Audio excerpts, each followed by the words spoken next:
Welcome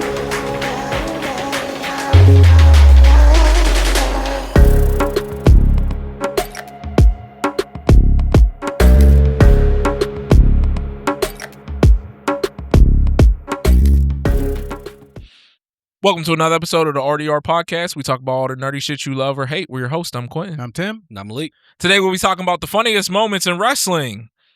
You know, I know wrestling has given us plenty of funny moments that we remember. We'll give you some of our favorites. Bloodsport remake is coming. First day stores. We all should go see it. I know that's not happening. Yes. But we'll talk about it. Rey Mysterio possibly retiring. We'll give our thoughts on it and I guess who we think should be his last match. Samurai Champloo live action Netflix show. Was this just announced? Or did we get more info on it?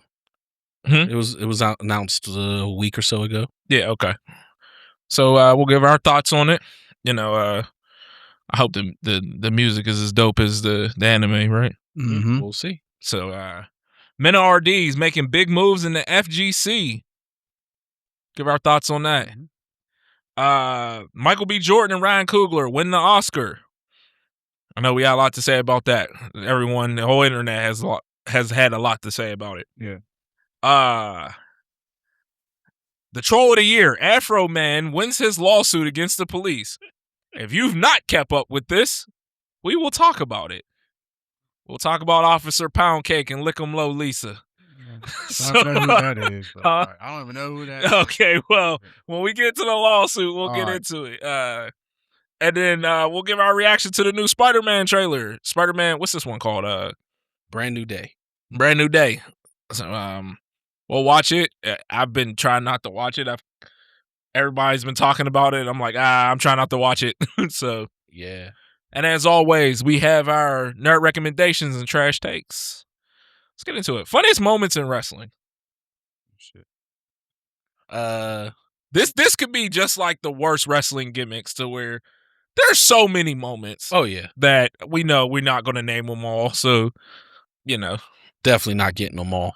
I could, there's so many that I could go on, but this list we could literally do a 2-hour episode. Absolutely. If we went through all of them. Absolutely. Easily. So for me, this may be not even be a moment that most people would think about, but for me and Jazz, one moment that we laughed at so hard, and I'm pretty sure it was an accident, was y'all might not even remember this. Randy Orton was wrestling David Otunga, and it was like around Christmas, and there was presents all around the ring. Mm-hmm. And Randy Orton picked up a package and launched it as Otunga was trying to run away. And it cracked him right in the back of the head. And he fell over, and Randy like broke character for a second and started to laugh. I don't remember that one. Dude, you have to find a clip of it because it was hilarious. It was just a moment that you realize like it wasn't really supposed to happen that way. But he just cracks him right in the back of the head. And at the moment it happened, me and Jazz were just dying laughing. And I just remember that small moment to this day. You said David Otunga, yep. Oh man, Yeah, right there. all Oh, right. that's the full match though. Yeah, we could skip around. Do Yeah. you know whether it was at the Dude, I don't even remember at what point in the match, but they're like outside the ring, and he just picks up a present and just whips it at him. He's someone that I Oh, felt could have been a bigger star if they wanted to with David Otunga. It's right. It's right around there. Yeah. Absolutely. Like I just felt they just dropped the ball with him. They could have done so much with him, Mhm. but just didn't. I mean, I could never. It was when they were outside the ring, so it was back. But I couldn't take him too seriously just because I remember him from I Love New York. I Love New York. Yeah, but he was He had the look. he definitely had the Yeah. look. He had a bit of charisma to him, Mm-hmm. especially when they was doing. Remember, they had him walking around with like the sweater vest and the Yeah, the coffee. legal advisor. For Laurinaitis. Yeah, because he's really a lawyer. Yeah, Mhm. And they would always talk about he never lost a case. Yeah. Yeah. It's literally right around here. I think he tries to get away.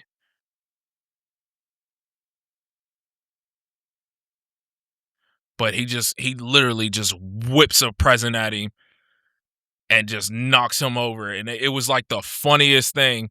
And it was just one of those just stupid moments that for some reason, I don't know. I just happened to remember. Yeah, I don't even remember this match at all. Yeah, I'm about to say skip forward just a little bit because I think it's right here. Yeah. I think it's right there. We'll see. Looks like he's I was gonna say, look like he's about to pick it up. I wonder if there's just a... Hold on. I think I found it. Yeah. He just fucking whipped it at him, and it was just what. Look at him, he broke character because he was like, "Oh crap!" Like, Man, just hit him in the back of the head with a present. Yeah. That's funny. And it was like the corner hit him, and it just knocked him over. I was like, "Yo, it was so stupid." But it was when it happened, me and Jazz just died laughing. Now I'm wondering, did David Otunga really just happen to fall over? Or did he just like get hit? So he's like, "Oh, I got hit. Sell it." I don't even know. Didn't know what hit him, so he just was like, "Something hit me. I gotta sell it." But I don't think that was planned because even Randy start laughing. Like he's like, "Oh snap!" Like, what y'all got? I got Titus O'Neil throwing up on Zeb Coulter. I forgot about that. I don't remember that one. Oh, he was doing a Thanksgiving eating contest with somebody. I don't remember who it was, but he's when he's with the primetime players, and he had a match, and then Cesar swung him around, and then he got sick. So first he threw up in JBL's hat, then took the hat, dumped it on Michael Cole, and then he was just chasing Zeb around the ring, and he threw up all over Zeb, and Zeb's a piece of crap anyway in real life. And is he? Oh yeah, nah, I don't know. He's part of the Red Wave, so I was his whole character was exactly. So him throwing up on it was even better now. You know how Netflix has like the old Royal Rumbles? Yeah. Right before the Royal Rumble, like I was like to my sons, "Oh, you want to watch an old Royal Rumble?" And Dose like picked like a random year, like 2016 or something like that. Like, and I was like, "All right, whatever." And I put it on, and he was on there when he was still with Jack Swagger, sneaking, and he had he had a sign that said "Illegals are sneaking across our borders." I was like, "Whoa!" I was like, across our borders. I was like, "Can't do that now." Yeah. Man.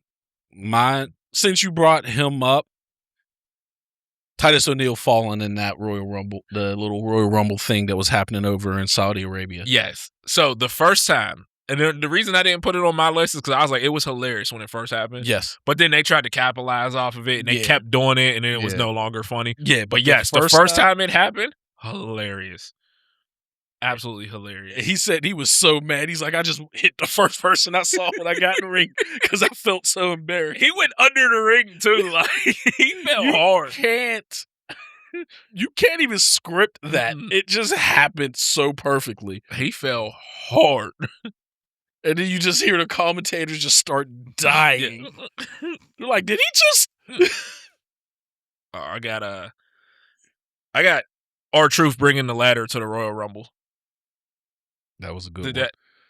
It was the stupidest thing, but I was like, I love R-Truth, and him getting in, setting the entire ladder up, and climbing all the way to the top, and was like, "Where's some money in the bank?"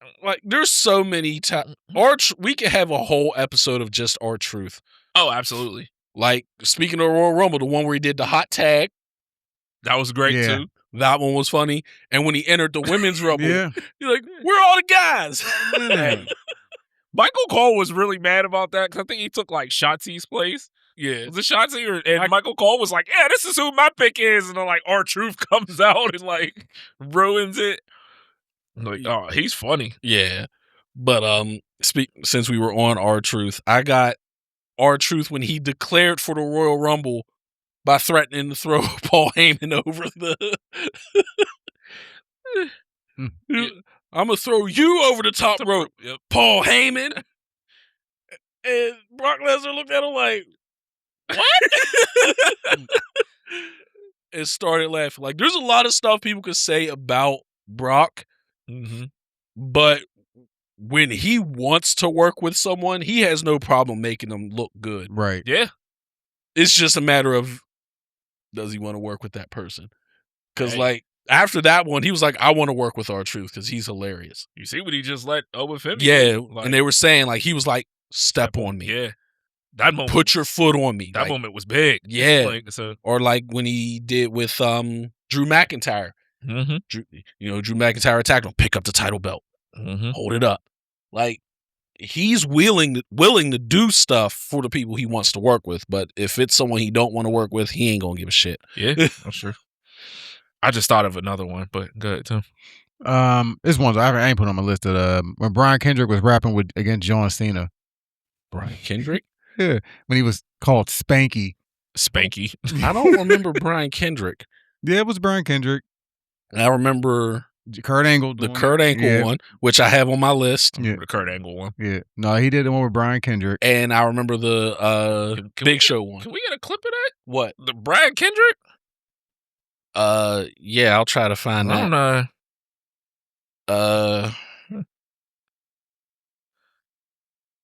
Spanky. Yeah, it was Spanky.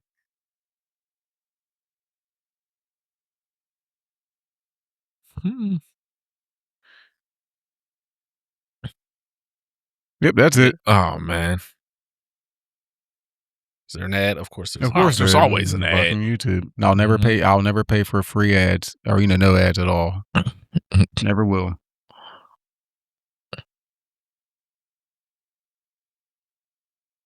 It was a miscarriage of justice. Oh my God. Now I remember. Remember when he had the streaker gimmick? Nah. You don't remember Spanky had one? Yeah. And what was his name? He was with the Undertaker's ministry. Midian? He had one too. Wasn't he the Blue Meaning? No. No.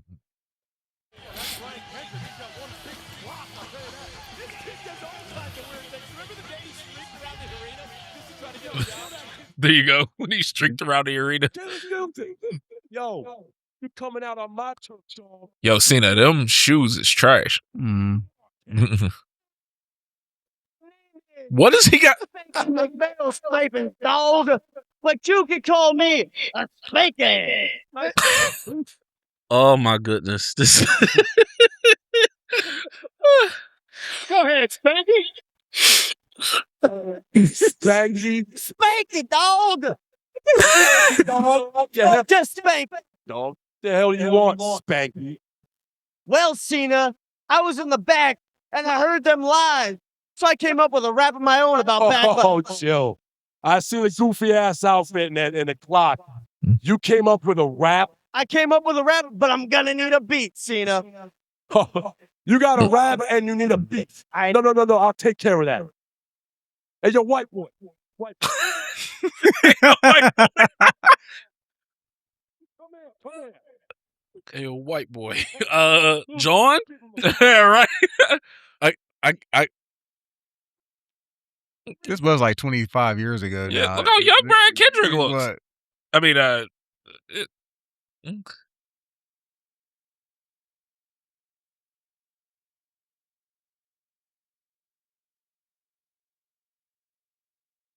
he was waiting for his moment. That ref was waiting for his moment. Oh, yeah. I might have put you on the map. When you telling these people, it ain't nothing but crap. This is So bad. But they ain't seen it, and I've seen it. You got beat by Brock.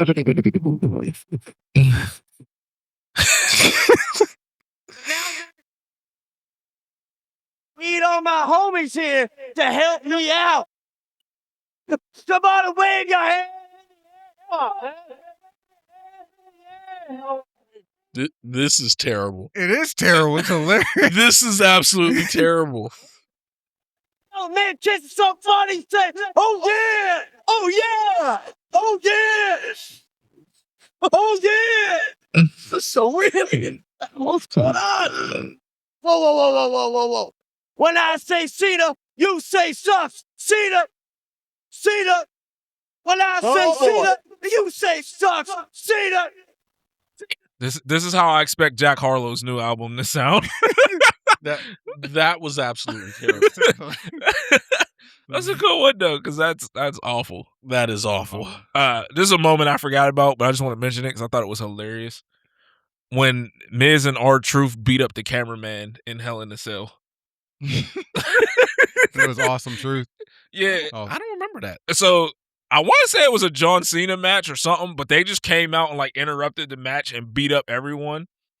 And they beat up the cameraman, and the cameraman just drops the camera. And I'm like, it was so stupid, but I'm like, they were heels, and they were getting. Was this when they got fired? Yeah. When they got fired? Yeah. I don't remember that one. But also, I had this one y'all might remember. I just kicked Stan. What's your name? Stan. I just kicked Stan. Ty Dillinger. Yeah, it was Ty Dillinger. Was Ty Dillinger. Or Sean Spears. Yep. The perfect 10, right? Mm-hmm. Yep. That was a great gimmick. I liked it. The perfect 10? Yeah. I loved that gimmick. I loved it. Like, the Santina Morella Tea Party with Sheamus. Oh my goodness. Santina Morella's another one. You could do. I was just about to say the same thing. Mm-hmm. Like we could literally have a whole episode talk about funny moments with Santina. John Cena. Yeah, hey, Santino was funny. Yeah. Do you like your tea a little milky? And Sheamus was trying his hardest not to break character. Like, he's just sitting there like, and I'm like, he's trying not to laugh. Trying so hard not to laugh. What you got, Tom? The beer truck and the milk truck. Absolutely. You have to be either one. Absolutely. I thought the milk truck was just so hilarious. Like, such a hilarious play on the beer truck. Yeah. Yeah, they were both great. Mm-hmm. Oh, man. Speaking of, I got Austin hitting Vince with the bedpan. That's on the list. Absolutely. Just the sound that was so hilarious to me. I'll take it from here, nurse. Yeah, that was great. My next one. Anything with Gold Dust and Booker T. Yes, especially the hotel scene. Them two together just was everything. Absolutely. When he showed up, when they were at the 7-Eleven, in the hotel. Sick freak. When he showed up with, when Gold Dust showed up with the afro. Mm-hmm. Oh. Like, every scene with them two was just comedy gold. I was dying on all. Yeah, they were great. Absolutely. They were great. Absolutely. I have Psycho Sid or Sid Vicious, whatever you want to call me. When he said, you're half the man that I am, and I have half the brain that you have. What? Like, to me, I was like, did he just say that? That is still hilarious. That was so unintentionally hilarious. Oh, and I love, like, Scott Hall was in the ring, like, what he said? Oh, man. Kevin Nash was like, yeah. Oh man, that was bad. The Mae Young hand birth.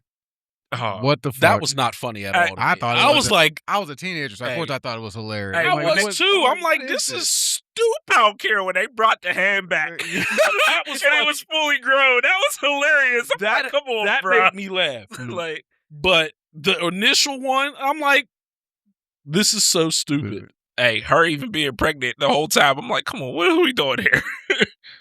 Yeah. So, remember when she showed her puppies at that one Royal Rumble? Yeah. It was like, oh my God. Yeah. I'm surprised Tim hasn't said this one yet. Booker T and Stone Cold fighting in the supermarket. Great. That is great. I love when he beats up the wrong guy. Yeah. It was just a bald guy just in the aisle, and Booker T beats him up. Mm. He turns over, he's like, hey, and Stone Cold comes out of like the fridge, drinking the milk. Price check on the dumbass. Great, that was a great moment. Absolutely. That's fantastic. I got Snitsky kicking the baby. Oh, absolutely. Yeah, hell yeah. That moment is so funny to me. I don't know why. And then he just, I didn't do it. It wasn't my fault. Yep. Just Hey, he punted the hell out of that thing. I got Eddie Guerrero when he went to the Playboy Mansion to stop China from posing for Playboy when he was in the storyline. I forgot all about that. I forgot about that too. Stop the press! Stop the press! I definitely forgot about that one. Yep. My next one, Santino trying to do Melina's entrance, her little split entrance. I don't remember that. I remember him coming out. Well, that's when he was dressed as a girl, but he tried to do the split. Yes. Oh my God, I don't remember that. You don't remember that? Let me see if I can find it real quick. That, he tried. I remember she did it on the ring, but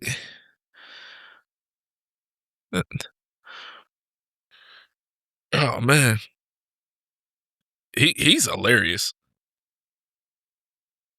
Look at Santino Melina entrance, right there, easy.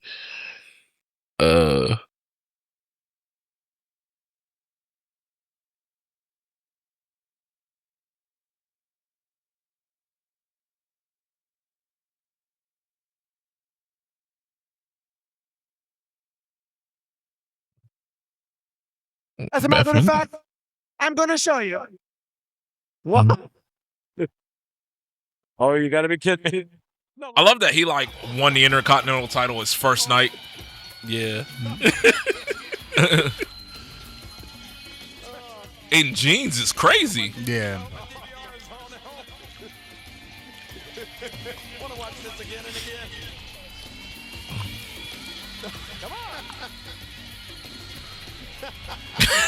His pants are too tight.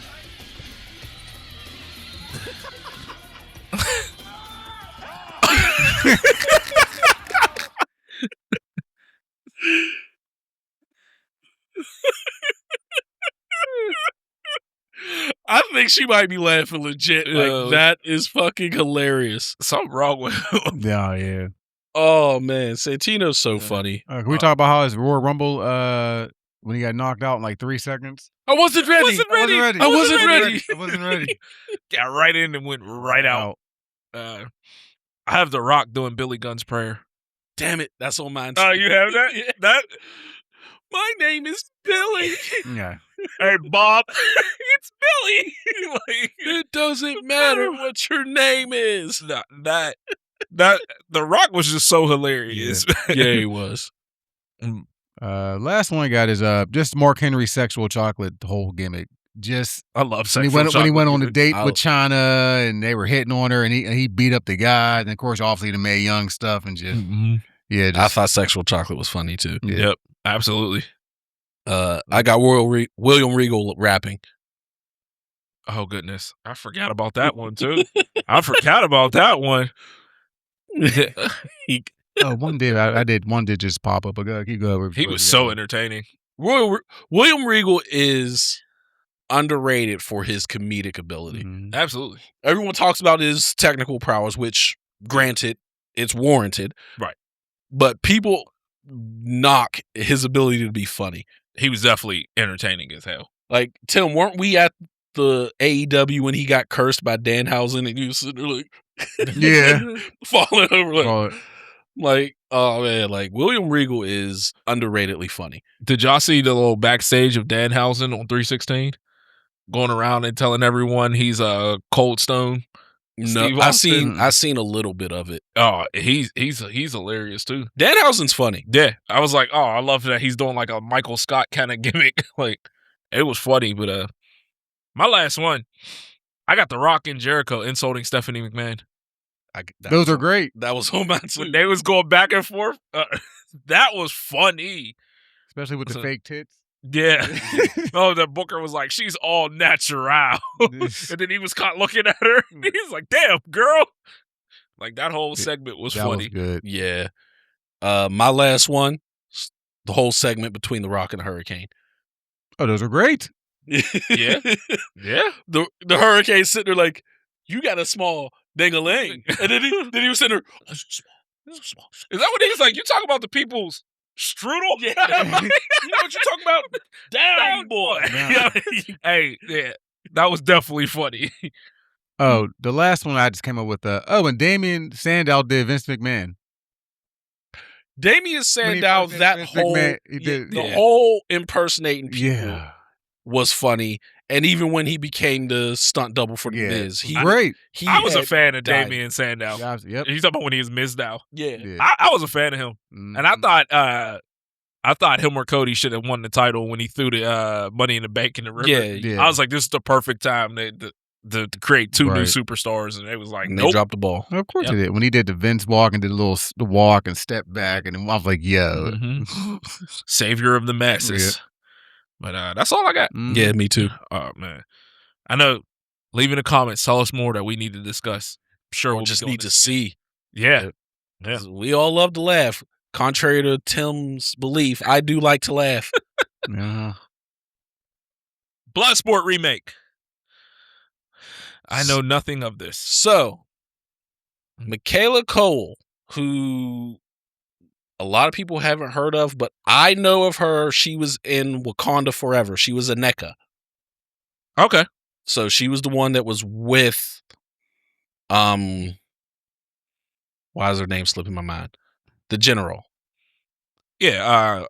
Okoye. There you go. With the little suits. Yeah. The Midnight Angels, I think they were called. Yeah. She's going to remake the Jean-Claude Van Damme movie Bloodsport. Now, I May Destroy You. I don't know what that is. Is that movie that just dropped with all the violence? Yeah. What's her name is in it? Zazie. Yeah. Yeah. So she wants to remake it. You said the plot details haven't been revealed. Unclear how closely her take will be to the original film. So it's basically just a Kumite. Yeah. Film. Okay. Are we going to have the terrible scene that... Should have won an Oscar. No, shut up. Won an Oscar for that. My whole question is, this movie, when it was made, was surrounded by the story of Frank Dukes, who said he participated in the Kumite and won. It has since been discovered that he was lying out of his ass. Absolutely. So, are they still going to try to portray this as a semi-true story? Or are they just going to be like, all right, this is just a martial arts film? Can we get the killer Kung Fu wolf bitch from the Boondocks in it? She participated in the Kumite. He didn't watch Boondocks. Oh, you never seen the Boondocks? Okay. I know what killer Kung Fu wolf bitch is. Yeah, she was in the Kumite. She was. Yeah. So, she's saying she's been in awe of fighters. So if you're in awe of fighters, all I got to say is you better hire martial artists. I agree. That pisses me off so much when people are like, I want to make a martial arts film and hire 0 martial artists. And so, would you be mad if she hires the Iron Fist actor? Man, you talking about... I'm Danny Rand. Danny Rand. Fuck yes. Fuck him. But I think it would keep... Well, no, the fight scenes were pretty good. It's just the movie is stupid. I don't care. But... Well, I don't care what they do. As long as they don't have another black guy flipping around the thing like a goddamn monkey. Yeah, that's not needed. Yeah, can we do capoeira instead? Yeah. We could do capoeira. Yeah. We could do, what is it? Dambe, I think, is the name of the martial art. It's a African martial art where literally the one chick from Tekken 8 has some references to it where they have one fist taped, wrapped up. And they have the one that does like the animals and stuff like that. Okay, yeah. They made some references to that martial art with her, but like I think it's called Dambe, where they literally have like one hand wrapped and they fight with just the one hand. That's pretty cool. They can make better references to African martial arts, absolutely, aside from having someone act like a monkey. Yeah. I know that was almost 40 years ago. That ain't gonna fly now. Yeah, we got do better. But get some martial arts actors. I'm sure there's some people out there that are young, you know, obviously we're going to need some young up and comers. It'd be easy to say, hey, get Michael Jai White, Van Damme, Scott Adkins, Matt. It's easy to say to get them, but all of them are up there in age. Let's try to find some new stars. And I'm pretty sure there's some young people, like the one guy from the Karate Kid movie that was in that Into the Badlands. You know, what I'm talking about? Yeah. He was the sensei in the Karate Kid movie. Louis Tan? No, I'm not talking about. Oh. I'm talking about he was. I can't remember his name in Into the Badlands. He was a young guy, but he was the bad guy in the newest Karate Kid movie. Oh, yeah. He's young. He's relatively young. I think he's in his 20s. Oh, okay. You meant in the actual movie. Yeah, I got who you're talking about. Let's get Steven Seagal in this. Fuck no. Why not? 1, he's old as shit. 2, everyone has proven he can't fight. You saw what he was doing in Under Siege. I'm gonna be quick. Look, he did a split on the semi trucks. No, he didn't. Looked real to me. Then you need to check your eyes, my guy. But yeah, no, you're right. There's a lot of but you know what? Even like what the freak was it called? Cobra Kai. Yeah. There's a lot of young martial artists who were great fighters. Yeah. Mm-hmm. Yeah. I know that one girl that was on that show. She was like a multi-time world champion or something. She's like a beast for real. Yeah. Mm-hmm. Like her and the dude apparently that was for that one team, the other team that they took on in the finals. Yeah, you're talking about, yeah, both of them are apparently like world champions. And then and Louis Tan. Yeah, Louis Tan also. Let's have a woman in the Kumite. Fuck it. It's supposed to be some type of underground fighting. They ain't going. You're a woman. We don't want women getting hurt. Nah, let the women get in there and fuck shit up. Women be vicious too. Yeah, so especially you gonna know that they could easily have one of them guys. Women ain't supposed to be here, and she fuck them up. Mm-hmm. Absolutely. But although someone might get mad if she don't win at all. Yeah, it's true too. You're hitting a woman. Yeah, it's a kumite. That's kind of the nature of the beast. I know it's a terrible movie, but when they first walk in on Never Back Down, there was the woman and she was beating the crap out of the dude, and he was like X versus X. And I was like, great, huh? No, I was laughing. When they first get to the house and Never Back Down, and he's showing them around, and he brings them to the backyard where all the fights were. I don't remember. It was a girl and a guy fighting, and she was on top, like pounding him. I don't remember that. And he was like X versus X. I only know because I love the movie and watched it so many times. I do. That's a bad movie, but I do enjoy it. Same. I know it's a bad, but I can admit it's a bad movie. I just like it. Yeah, that's okay. That's okay. It's still a bad movie. I like the second one too. Huh? I like the second one too with Michael Jai White. But it's just that it's funny because like people be like, "Oh, well, it's not a bad," and they want to argue with you. Yeah, it's a bad movie. You can like it and it still be a bad movie. It's okay. There's nothing wrong with liking bad movies. No, nothing at all. I still like Stump the Yard. Terrible movie. Still like it. I don't think I've ever seen that. I'm not even gonna sit here and say you should. But yeah, I agree. Like, you can like bad movies, but yeah, get some young martial artist actors in there. Let's make the fight scenes good. Get a good, fight coordinator, choreographer in there. Mm-hmm. And I'm all for seeing it. I don't mind mindless movies. Like, there is nothing wrong with a movie that you're not there for the plot. You're there to, like, the perfect example was the Expendables movies. You are not watching the Expendables movies for the plot. No, you're there to see shit blow up. Absolutely. And, that's my thing. People act like mindless entertainment doesn't exist anymore. Or like there's not a place for it anymore. Yeah. There very much is. Yes. Just turn your brain off and enjoy the fights. Right. Like, that's why I do like Bloodsport. Is Bloodsport a great movie? No. It's not, Tim. It's not. It's a great movie. The acting is horrible. But you can easily just be like, I just want to turn my mind off and watch people fight. I don't give a fuck about the story of Bloodsport. Not in the least. I don't care why he's there fighting. I don't. I just want to see them fight. And there's nothing wrong with that. Not at all. Hey. The fight, like I said, the fighting is good. It's just the acting was terrible. You take out that And maybe I'll like the movie. I don't know. The top 10 That scene pissed me off. But you know what? Absolutely, I give this a chance. Yeah. Yeah. I'm not going to the theater to see it. We should. Absolutely not. I'm not. It should be a day one thing. But I will watch Bro, it. you gotta chill with this day one. Day one, man. I'm not a big theater person, although I do want to go see this I May Destroy You or whatever it is movie. I thought that was on Netflix. I thought it was in theaters. Maybe I've just been seeing ads for it, and then for some reason I just assumed. Yeah, because I thought I was seeing Oh no, I May Destroy You is something else. Oh, it's not. That came out in 2020. Oh, so it's not the movie I thought that it was. It's something like that. Yeah, no, the movie I'm talking.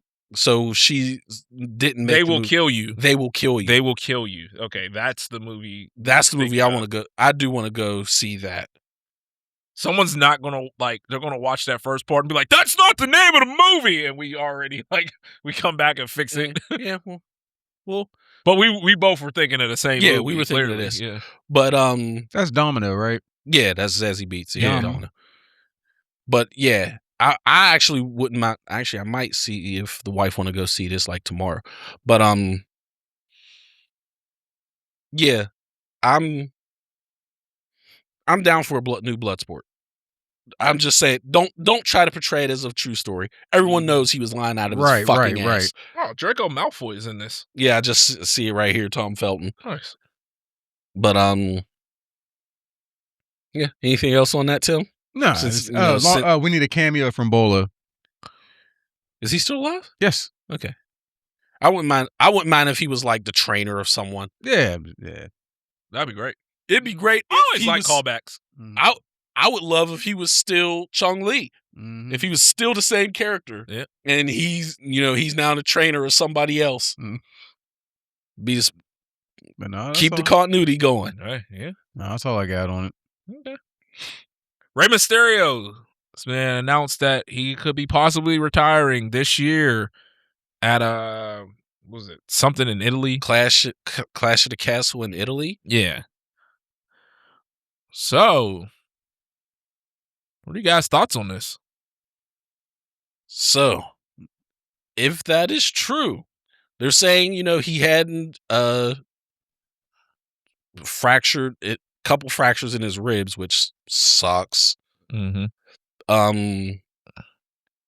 But if the rumor's going around that he might retire in Clash in Italy, which is in May, the end of May. I mean, him and Jericho are about it as far as my childhood goes. So I'm like, he's been doing this so long that like when he was like blowing up, I was younger than probably like my middle kid right now. Yeah. So he started in the early 90s. Mm-hmm. Like, so he's been going for over 30 years. Absolutely. So, hands down a legendary wrestler. There's no question about that. So he began on the Independence in '89. That's the year I was born. At age 14, yeah. Mm-hmm. So he started in 96 in WCW. So I was 7. Again, my middle child right now is 8. That's 30 years later. Yeah. And he's still going strong. Yeah. Like, so he is undoubtedly the most famous luchador in the world, in my opinion. Absolutely. I don't even think that's an opinion. I think that's a fact. Some people argue about like what was his name? The Mexican wrestler, El Santo. Is that his name? I don't know. He was older.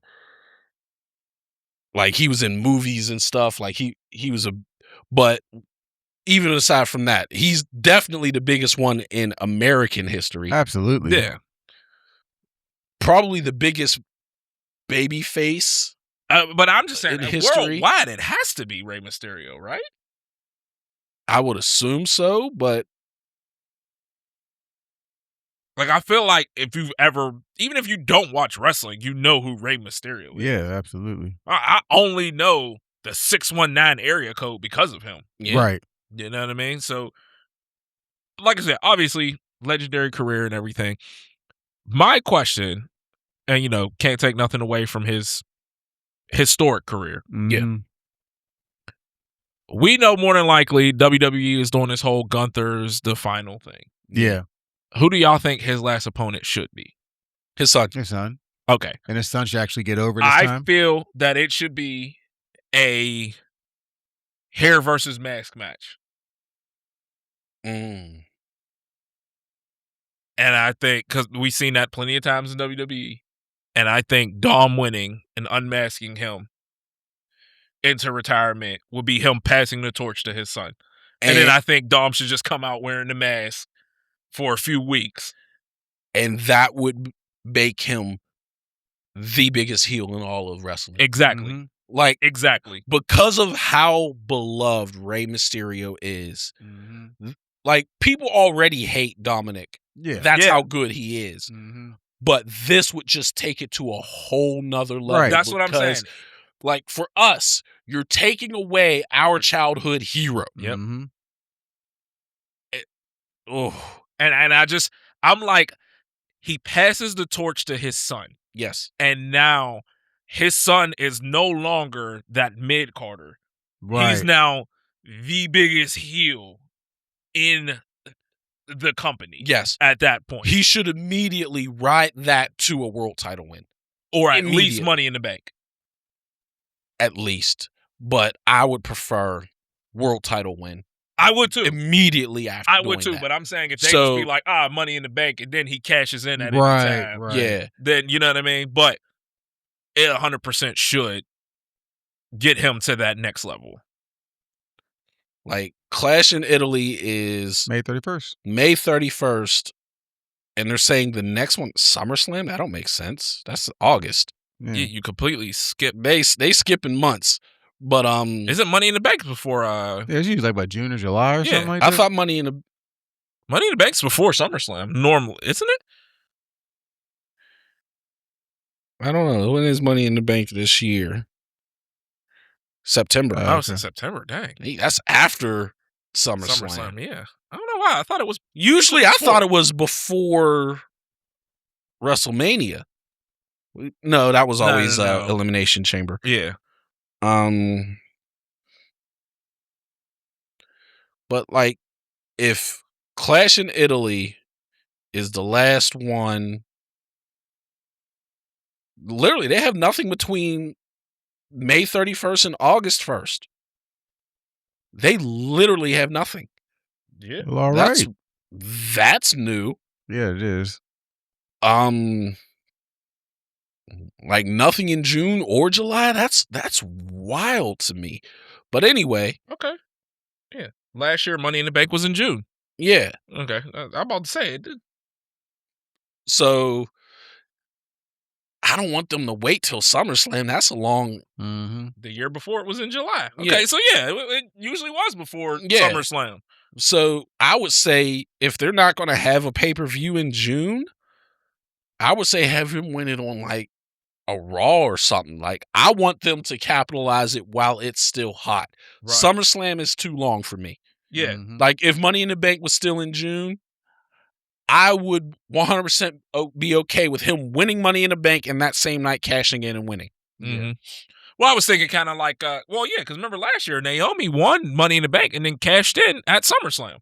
Yeah. Mm-hmm. Yeah, so yeah, it had to be. Yeah, so, but I mean, same night. You say, yeah, win it, Money in the Bank, cash it in, Money in the Bank. Oh, like Kane did. That's what Kane did. Kane did do that. Yeah, he won, and then went and cashed the same night. Yeah, he did. Can't remember. Mm-hmm. But like, just do that, and it would be like you keep the heat hot on them. Mm-hmm. Like if he does retire in May, and they wait until August, I think the hatred would die down a little bit in that time frame. I agree. Yeah. But I would love to see him coming out in a mask. Yes. And even the old entrance to where he like pops out of the ground, like, who's that jumping out the sky? I would to make fun of the fans. I would love to have them do it and make people think, like, say he does it Clash at Italy, and the next Raw, that music plays and people think it's Rey, like, doing his last hurrah. Yeah. And he comes out with the mask on. Oh. It would even be great if they were like, oh, yeah, Rey Mysterio's retirement or something on Raw, and then that music hits, and it's Dom in the mask. You'd be like, oh, my goodness. Like, yes. That's what they should do. 100%. We know they'll probably be like, oh, feed him to Gunther. Yeah. And turn Dominic face so he try to avenge his dad. Like, no. Yeah, make Dom the biggest heel. Yes. Already hate it. Yes. I think it would be great. Yes. I agree. I agree. Do y'all remember the first time y'all saw Rey Mysterio? Yes. I saw him in a match on ECW against Psychosis. Wow. Mine was when he got thrown into the trailer by Nash. Like a dart. Yeah. And man, for as long as I can remember, he's been a wrestler. Like I said, I was 7 in 96. I want to say maybe it was like him and I don't even know. Billy Kidman, maybe? I don't know. It was on WCW. Yeah. I remember, like I said, I remember seeing him in ECW, but once I didn't know his name, I just saw him. Mm-hmm. I knew who he was later once he got to ECW or WCW. Mm-hmm. In WCW, when I learned his name, it definitely had matches with like Juventud Guerrera. Yeah. He really took off once he started to have the feud with Eddie Guerrero. Yeah. Mm-hmm. Of course. Obviously, he revisited matches with Psychosis and who was the other one? I remember Silver King, Psychosis. La Parka? Not La Parka. Oh, I can't remember his name. Ultimo Dragon? Ultimo Dragon was my guy back in the day. I used to really like Ultimo Dragon. I loved Ultimo Dragon. I love the Dragon Sleeper. That's one of my favorite submissions of all time. Because who was the Super Crazy? He was in ECW. Do you remember the Mexicools in WWE? I remember the Mexicools, yeah. Super Crazy was one of them. It was Psychosis, Juventud, and Super Crazy. I don't know. Of course, I remember Psychosis and Juventud. Yeah, like, I'm trying to remember the luchadors. Was he a Guerrero? Huh? Was Juventud a Guerrero? Guerrera. His real name isn't Guerrero, though. I can't remember his name. Is your thing locked? It's not connecting. What's his name? Super Crazy? Yeah, Super Crazy.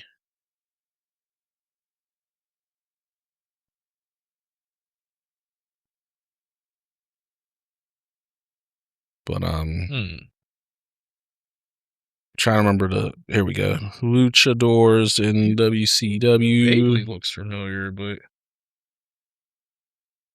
can't fully say I remember him though. I don't know why. But like, yeah, the Luchadors. Like, I just remember a bunch of them. Mm-hmm. Because that's one of the things that Eric Bischoff did do well, was highlight the cruiserweights. Absolutely. And like, it was just, I can't remember all of them, but I know like a few of them was like Super Crazy, Psychosis, Rey Mysterio, of course, but like, it was just great. Yeah. Right. But another good thing about this retirement thing, it's in Italy, so that means we can watch it early in the afternoon. Hey, works. Hey, that's like a 12 o'clock show for us. Hey, I'm okay with that. Yeah. Yeah. I will say you are right. When I was like, man, nobody want to watch it at like 2 o'clock. Then it was over at like 5, and I'm like, you know what? I'm okay with this. Yeah, I was like, I do not have to stay up late. I am okay with this. So yeah, we'll take it. Absolutely. Yeah. Anything else in it? No, I mean, whenever the match happened, we will talk about it. Absolutely. And, we know he's already, he's going to the hall immediately. Yeah. So yeah. Immediately. Yeah. You see Dennis Rodman got in. I did see that. I did see that. Yeah. Yeah, but Just waiting on Danhausen. And Demolition finally got in. Yeah, they finally got in. Yep. Buried in the natural disasters, right? Well, that's not really setting the we had that talk last year about that. You were talking about that. They had one title. Yeah, not really setting the bar high. Yeah, there, nah. But that's all I got on that, though. All right, Samurai Champloo, live action Netflix show. The Samurai that smells of sunflowers. Yeah. Starters. So, what do we know about this?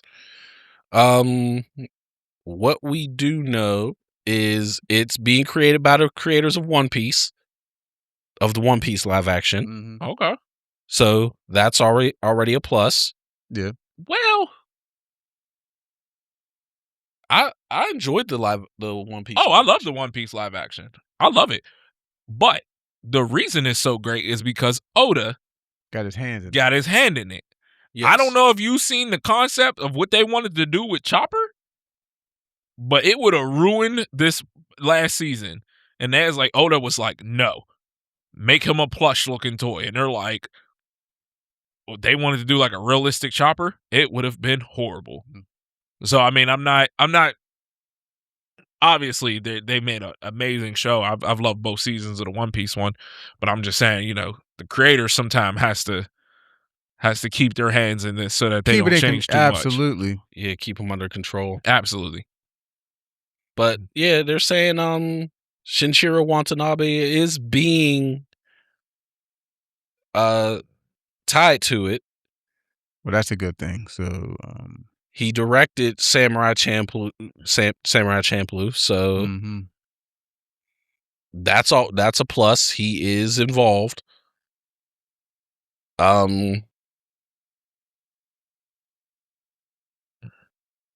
Studios, that they had dinner with Shinichiro.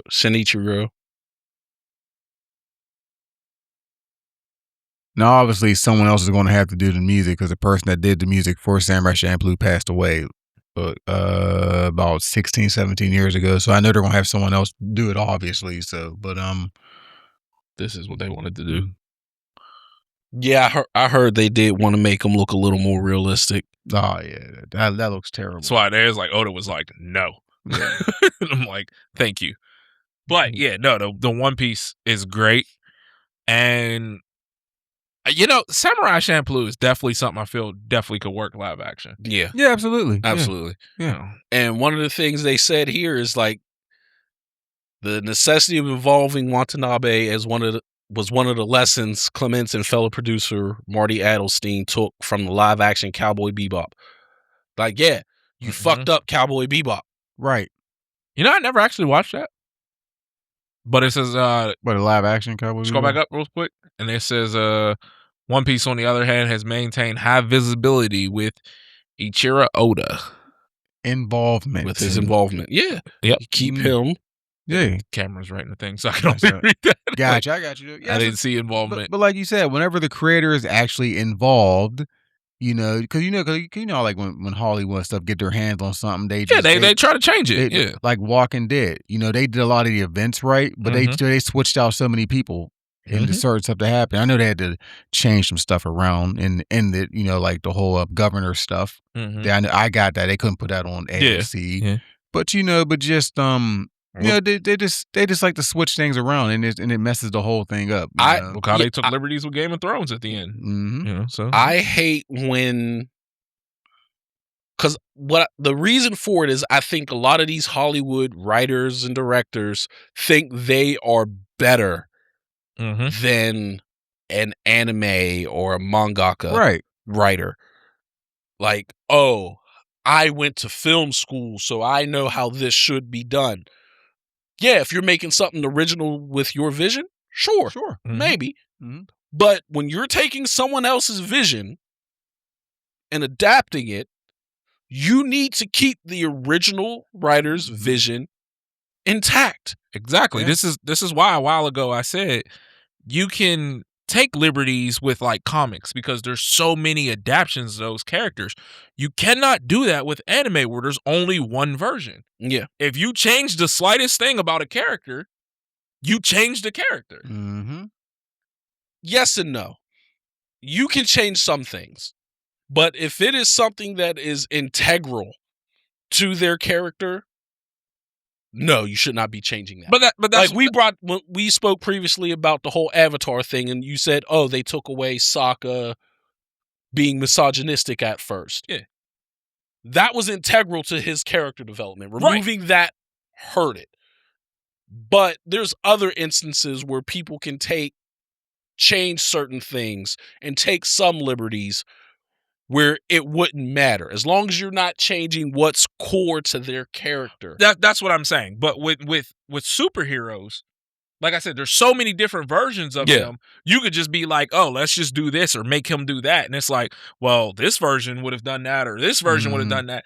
But you don't have that with anime. Yeah. Because they're like, no, he wouldn't have done this or this, you changed his character. Yeah. That's what I'm saying. Yeah. So yeah, they absolutely have to consult him. Yes. Or stay true to the source material. Yeah.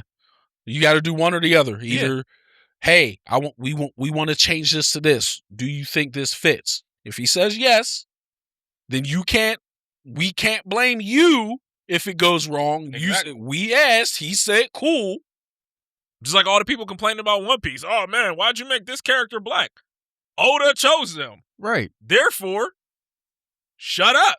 There you go. Although they are making it look like Zoro's racist because he keeps killing black people. Look, he's not beating those allegations. Okay? And I said that when me and Jazz was finishing season 2. I was like, man, Zoro ain't never beating them allegations, man. Although, to be fair, yes, the numbers, they were all black. He also beat the 2 cat pirates. They were white. He took down King, who was also black. Yes. We keep going. We got King. Yeah. Pika. Yeah. The one that had the high pitched voice. Yep. Pika was black? I mean, he had that. Yeah. I can't remember. Pika was like at least 10 or something. Like it was darker. Mr. 1. Yeah. Mr. 1 was black. Yeah, that's one of the ones. Mr. 5. Or the bomb number 5. Mr. 5. Yeah, the bomb dude. Yeah. Yeah, I mean, Zoro's not beating them allegations. Look, and I'm a Zoro fan. He's not beating those allegations. Yeah. And then Oda was like, oh yeah, if Zoro was in the regular world, he'd be a cop. Buddy. He'd be Stop making it worse. I mean, he'd be a terrible cop anyway, because he chased after him, he would lose him. Because he has no sense of direction. Yeah. So yeah. Speaking of which, did you hear about the Zoro actor getting lost and then just finding his way into like a trading card game tournament? The actual actor, whatever his name is. Oh man, let me see if I can find it. Dude, there was a video. I love that him and the Sanji actor, they really like pretend that they don't even that the other one doesn't exist. No, really. But they did this like one video where like they all was walking, they was all doing something, and then Zoro just walks past the wrong way, and I was like, I loved him. Yeah, like here's this thing. Zoro got lost in real life. No,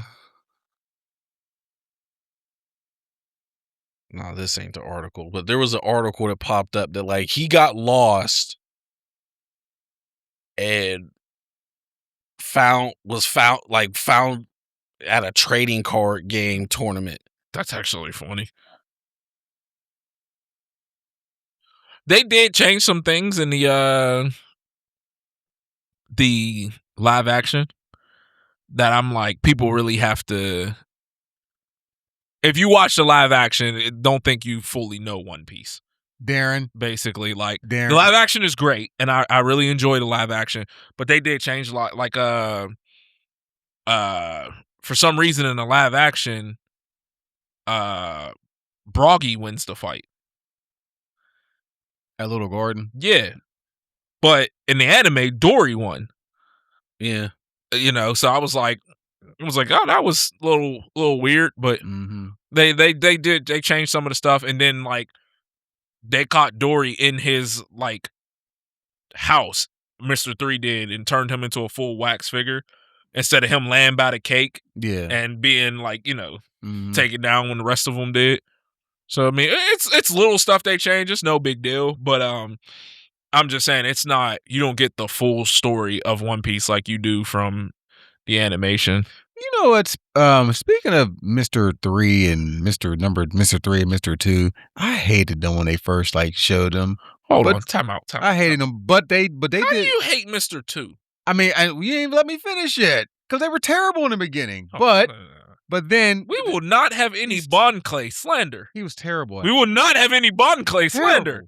But I always liked. No. As soon as he showed up, I liked Bon Clay. I did too. But he had a great moment at Impel Down. Yes, that was fantastic. He was their friend right away. No, they saved him from the water. Right away, he was their friend. Oh, goodness. And even though you didn't like the character, but Mr. 3 did save Ace. He did free him with the wax key. Yeah. That's what I said. They had big moments. I will say this: Vivi did piss me off when Bon Clay first showed up in anime, and like she's like, oh, and then he jumps off onto his boat, and they're like, oh, come on, Mr. 2, Bon Clay, and then she's like.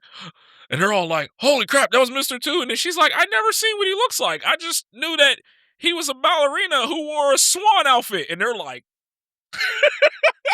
like, he's right there. Like, but, yeah, I think as long as they stay true to the show or absolutely. At least consult the creator. Yeah, I agree. Yeah. This could be good. Yeah. I think Samurai Champloo is one of the ones that's easier to make into live action. Like One Piece is hard to make live action. Yeah. In comparison. Yeah. Right. Like Samurai Champloo is much easier, but they obviously can still fuck it up because they fucked up Cowboy Bebop. Yeah. So that's true. Yeah. They did a good job with Dorian Broggy in One Piece. So I'm still haven't watched season 2. Yeah. So what's his name? M. Bison did a great job as number 3. Yeah, he looks like he could be a good Mr. 3. Yeah, number 3. He was great. So, yeah. Anything else on that? No. I just like I said, I'm curious who's going to do the music though, because like I said, the one that did it, New James, passed away. So, and we know we need some fire music. Yeah, the hip hop vibe. Did he do Megalobox too? No, New Jay was already passed away. No, he already. Okay, Megalobox was someone else. I can't remember his name because I remember I had him. Yeah, because Megalobox was fire music. Yeah, that music was fire. Yeah. That article did say that music is going to be integral to the show. Good. So just like in the anime. So okay. MenaRD making big moves in the FGC. What is that? What is he doing? So he used to be with he was fighting for the bandits. Yeah, first? esports. There was an esports team, bandits that would sponsor him. Mm-hmm. Yeah. Last year or maybe the year before, I can't remember which one. He ended up leaving. He left and signed with I know Red Bull and some other esports group that obviously must have paid him more. Now he just bought Bandits. So now he owns Bandits and now he owns an esports team and is sponsoring other players, one of which is a kid named Enzo the Hokage, who's I think he's 16 now. He whooped Malik's ass at Evo. Oh yeah, when we went to Evo 2 years ago, he beat the fuck out of me in Street Fighter. So he was 14 then. Yeah, I think he was like 14 or 15. Everyone was like trying to play Enzo there because I was like, I don't know who this kid is. I didn't know who he was yet, but everyone was like in line waiting to play this kid, and his parents were there. They were just watching, letting him just, really supporting him. Cool. And that kid's whooping ass. Yeah, and he's now sponsored by like almost a day after they announced that he bought it. This kid gets sponsored, so now this kid now is going to be able to travel a little more, right, and compete because he, his parents are paying for it, whatever things he's entering. And I believe his dad used to play pro. They said years ago. I think they did say his dad was like. I don't know if he traveled, but I think he was a well-known player. Yeah, he was like in SoCal. His area. He was well known. Yeah, but yeah. So he now owns that, and now he's the owner of an esports team. And then also a article came out that Capcom itself is working with him to, discuss opportunities for creative innovation, technology, and education. And he's Dominican, the DR. That's dope. So he's literally bringing money and education and technology to his home country through Street Fighter. And that is just absolutely commendable. Yeah. So he's helping people up from that's dope. Yeah. Yeah, because he still has family down there, obviously. He does I know he lives in Boston up here now. With his I don't know if it's with I know his parents live up here now and his brother. He went as like far north as he can get. Yeah. Like, Well, dang. I watched From his the DR to right? Boston Yeah. is crazy. Yeah. Like, Well, when I watched his thing with Brian F last year, he said his brother moved up here first, I believe, and then obviously it was like COVID and all that stuff. And they ended up coming up here, and he just stayed here. But he got family obviously still down the DR and stuff. But but hey, he's taking care. He's taking care of home. Yeah, there ain't nothing wrong with that.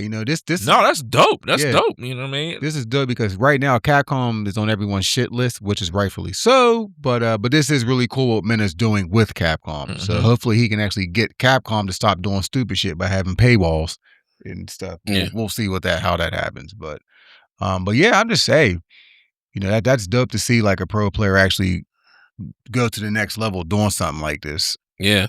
Absolutely. So yeah, they're saying, March 2nd, he became co-owner of the Bandits Gaming. It was founded in 2019, prominent organization within the FGC. Like, that's Weibo Gaming. That's who's been sponsoring him now recently. But like, he's widely considered definitely top 3 Street Fighter player currently. Some people put him at 1. Some people may put others at 1. Well, Rob TV thinks he's the greatest player of all time. Like Rob. Yeah, I think I don't know about that, Rob. I like Mena a lot. I call him the Patrick Mahomes right now, Street Fighter. Yeah, I think that's perfect. He's the Patrick Mahomes of Street Fighter. Like now. He's the top guy now. Yeah. I mean, some people might argue others. Some people might say Punk. Some people might say Kakaru. That's not an insult. No. By any stretch of the imagination. No. Like, Patrick Mahomes is still one of the greatest of all time. He's the current greatest. But is he the greatest of all time? That's debatable. That's debatable. Right. You got to depend on what Street Fighter too, because everyone's gonna go by certain game. Because you're like, oh well, if you want to say Street Fighter 5 and 6, you can say Mena, but you can throw Punk in there, you can throw Taquito in there. Then if you want to go back to 3, you can throw Daigo and Wong and Kokujin. It all depends on the era. Street Fighter 2, we can go Alex Valle, John Choi. I mean, Afro Legends. I can go all day, but you know what I mean. It's just like every game had that core of players. So I just feel like when you just say he's the best or this person's best, you're kind of like disrespecting all the other people too. You know what I mean? But everyone has entitled to their opinion too as well. So see, I don't know as much as y'all. Right. So, but what I'm saying is that I don't think just because you say someone is the best ever, that it's technically disrespecting anyone. Unless it's like blatant disrespect, like this person is way better and it's not even close. You know what I mean? Like if you know what I mean? I guess you like you said, Patrick Mahomes. Like, he's like if you come out and be like, "Hey, Ben Roethlisberger is the greatest quarterback ever," and when like Tom Brady's right there, then then like that's just objectively wrong. Yeah, right. But if you be like, "Hey, Joe Montana's the greatest ever," and he's like right there with Brady, then they'd be like, I don't think it's necessarily disrespectful. It just might be you don't agree. Yeah, you just might not agree. Right. And also we always got to remember too, like just because someone says Mena is the best, also you got to remember the time these people were born too. Yeah, because a lot of people, and that's why I don't listen to like the kids who, LeBron's the greatest of all time. Like, okay, sure, that's your opinion. You know what I mean? You're wrong, but it's your opinion. right. But I'm like, I got you. I hear them, but I'm like, that's what you saw. So for your generation, that's the greatest. Okay, fine. I can understand that. Absolutely. Yeah. But I mean, hats off to Mena. He's doing big things. This is what the thing I like about the FGC is when you see other people lifting others up with them. Absolutely. That's why I said it's dope that he's lifting pretty much his whole country. He's lifting his country. He's lifting other people up. Like I said, like Enzo, who's now this kid from Southern California might end up at DreamHack Atlanta because now he can get out there without worried about his parents having to drop thousands of dollars for the trip, the food, the hotel, blah, blah, blah. Right. Now he got this stuff covered, and now all he needs is, hey, Dad, just come with me. Yeah. You pay for your flight. We got everything else covered. Like, might not even have to do that. Might not. Who knows? I don't know what his deal covers, but I'm just throwing that out there. Right. But just helping people get better, because that's how you end up with these greats like Blas. This kid is 15, traveling the world and winning tons of money because he was signed to an esports organization who is helping him get around there. He doesn't have to pay for it himself. Although now that he's placed top 3 in like 3 major tournaments, he ain't hurting for money. Like when you go from, you won $250,000 taking second at Capcom Cup last year. He took 3rd this year, so that's probably like $50,000. Then he took like 2nd at Esports World Cup, which is like another $100,000. Yeah. He's not hurting for money. He ain't even 18 yet. Yeah. You know what I mean? He's 15. He's 15. Yeah, like I think he just 15, turned 16. Yeah, but to be 16 and bringing in that kind of money, definitely riding in the best car in his school. I can tell you that much when he get his license. Absolutely. But I mean that's dope to me. Yeah, especially because the DR is a very strong community for Street Fighter too. So they're very vocal. They're very proud, and I know they do piss off some of the American players like Punk a lot. They do, I think they do too, but I think they're okay.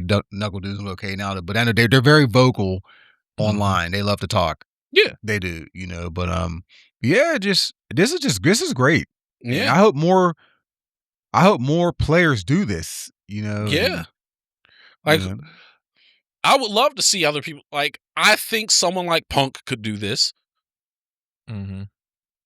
Like I think he earns enough from the winnings, plus he earns decent money from streams because he has a popular stream, that he could probably, he's part of FlyQuest, he could probably buy part of FlyQuest.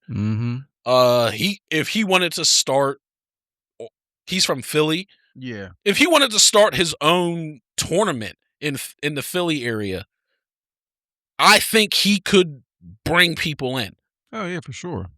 Like, especially if he teams up with some of the other people. Like, I don't know how much commentators make, but Yipes.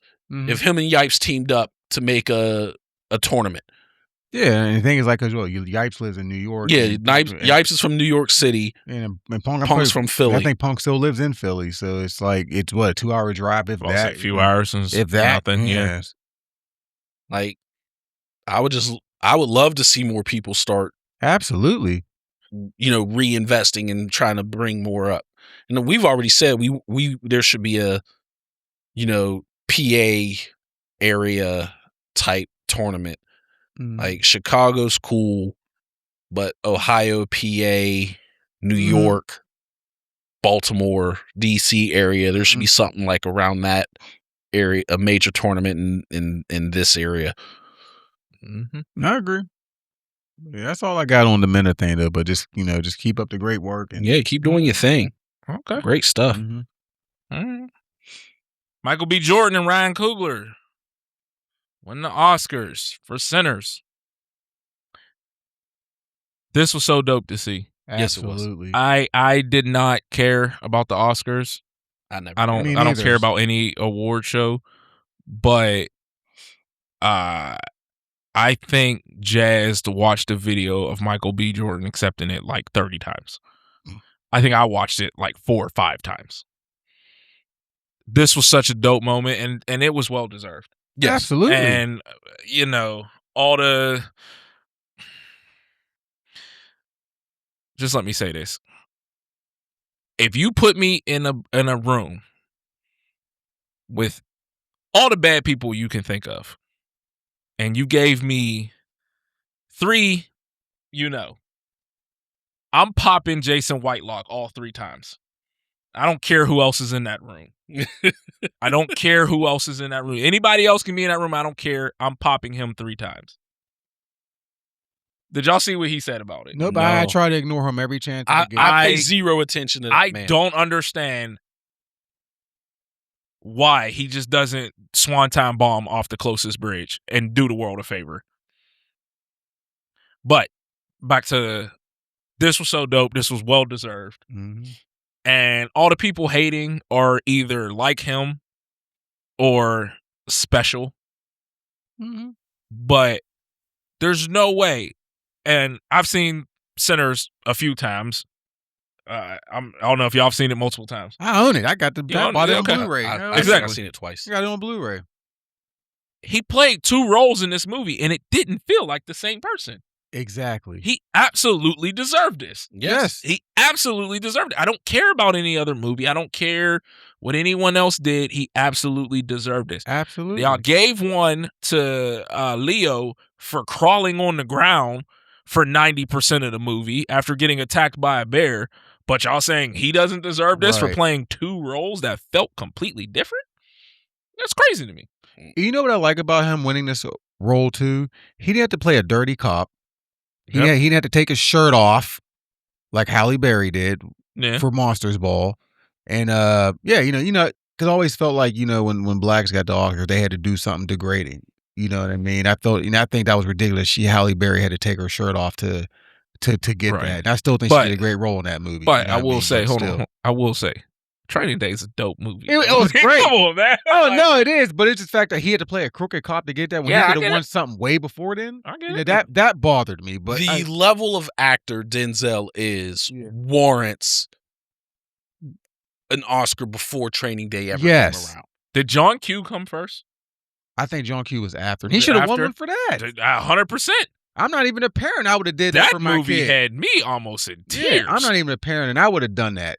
I would have held that shit to you. No, you're gonna put one at heart my child. Like, you know what I mean, I'll do the time. I don't care. Yeah, you know what I mean? That what's it? That line? I will not bury my son. My son will bury me. I'm like, like Training Day came out in 2001. I'm trying to see. I think John Q was like 2002 or 2003. Man, Malcolm X was in 92. Like, even that was a great movie. Yeah. Like, he's done great movie after great movie after great movie. Oh yeah, he one of the best to ever do it. Absolutely. Yeah, and I'm like, he should have been in Black Panther, by the way. There's a rumor that he's going to be in the new one. Oh, okay. Yeah, I did hear that too. Yeah. I can't remember how confirmed it was, but I'm pretty sure he's going to be in the new one. I don't think he won anything for Remember the Titans, right? No. He was great in that. Yeah. I got Q was I hate these 2002. But Michael B. Jordan is now with some great company now. He's with Denzel. John Q was literally his next movie after Training Day. Yeah, I mean, Antoine Fisher was a great movie also. Mm-hmm. He wasn't the main character. Right. But The Hurricane was a great movie. Yeah. But yeah, he's Michael B. Jordan now. They're in great company. You got Denzel, you got Halle, you got Jamie Foxx, Forrest Whitaker. He's in some great company now. Absolutely. Yeah. I'm so we talked about the movie last year, and it was fantastic. Right. The whole cast. I love how Michael B. Jordan gave credit to the whole cast. That everyone that he named. You know what I mean? He even get. I loved his acceptance because it's like the first person after his mom to embrace him was Ryan Coogler. Yeah. So I thought he was sitting next to him, and I watching it back. I was like, Ryan Coogler came out of his seat and walked down and was like right there by the time he turned around. I was like, that's so dope. Like, yeah, it was just also him winning as Ryan Coogler. Yes. Today's price ain't yesterday's price because they're going up. Like, and I honestly, these two, they make magic together every time. Absolutely. Black Panther, this, Fruitville Station, they don't miss. Creed. Oh my God, how to forget Creed? Like I am anticipating the next thing from both of them. And I don't necessarily mean together. I just mean in general. Yeah. The next thing from, I want to know what Ryan Coogler is going to do next. Yeah, absolutely. Like, and the thing is, he's not tied to any specific genre. Like, if you watched a Michael Bay film, what you're getting. Explosions. 80s cartoons that he ruins, But I get what you you're generally know what you're getting from him. Right, correct. Same with a bunch of directors. Most directors Quentin Tarantino, you're getting a RDR. Someone sent it. M. Night Shyamalan, you're getting some shit. Quentin Tarantino likes feet. That's been well established. And the RDR. Yeah. Someone has to say it in the movie. Why? I don't know. But, like, you don't know what you're going to get from Ryan Coogler. Yeah. Fruitville Station's nothing like Sinners, which is nothing like Creed, which is nothing like Black Panther. Like, what are you going to get from him? Yeah. Yeah. So I'm just intrigued on what's coming next. That's a good point. I think he can do whatever he wants. I agree. Absolutely. Absolutely. That little boy from The Wire has grown up. Michael B. And Hardball. And Hardball. I forgot he was in Hardball. Yeah, he was in Hardball. Yeah, Michael B. Jordan. I'm curious. And he got G-Baby killed. Next.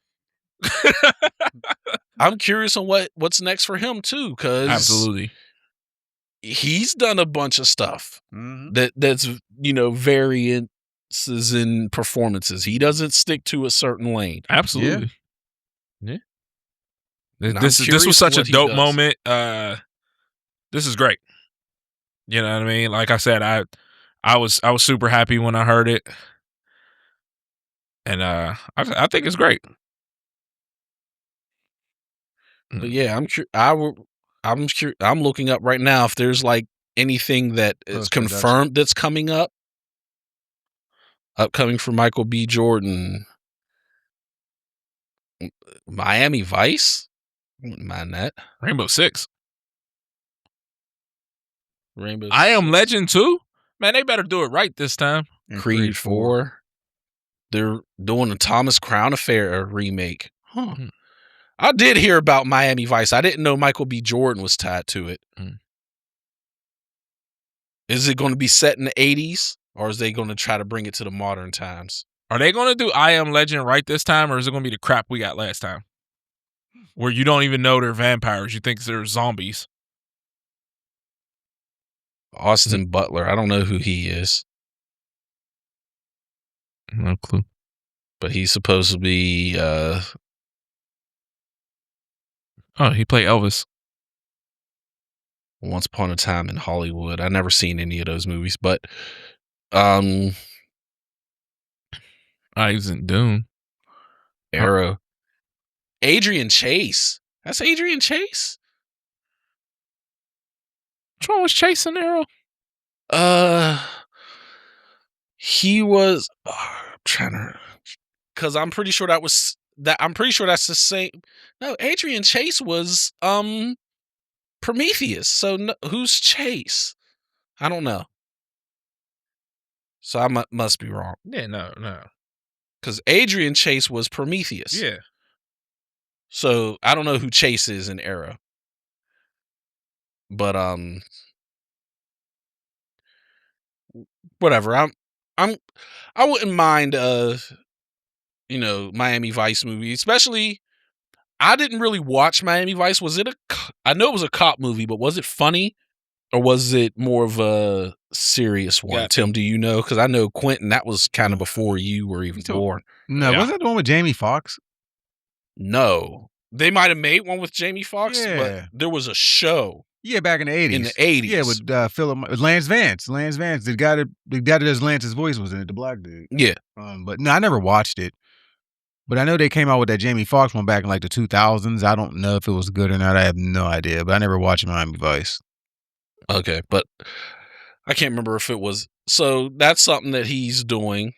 I wouldn't mind, seeing what's next. I'm curious on what's next for Ryan Coogler. Like if he's doing anything.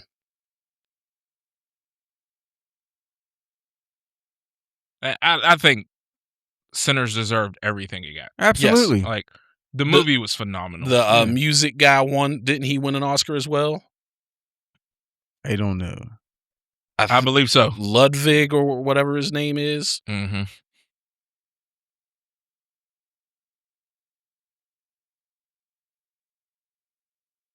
I'm pretty sure it was, Ludwig Göransson. He won an Oscar. Yeah. But yeah, come on, open up Ryan Coogler's freaking. Thank you. Upcoming. What's he working on? Producer. I want to see what you directing. Oh yeah, I did hear about that X-Files. Yeah, I did hear about that too. Mm-hmm. But I want Bitterroot.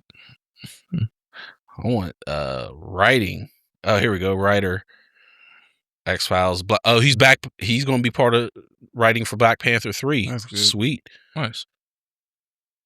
So Black Panther 3, he's writing and directing, apparently. I'm all right with that. X-Files, that was one of the shows when I was a kid. When it came on, I turned it off right away. Why?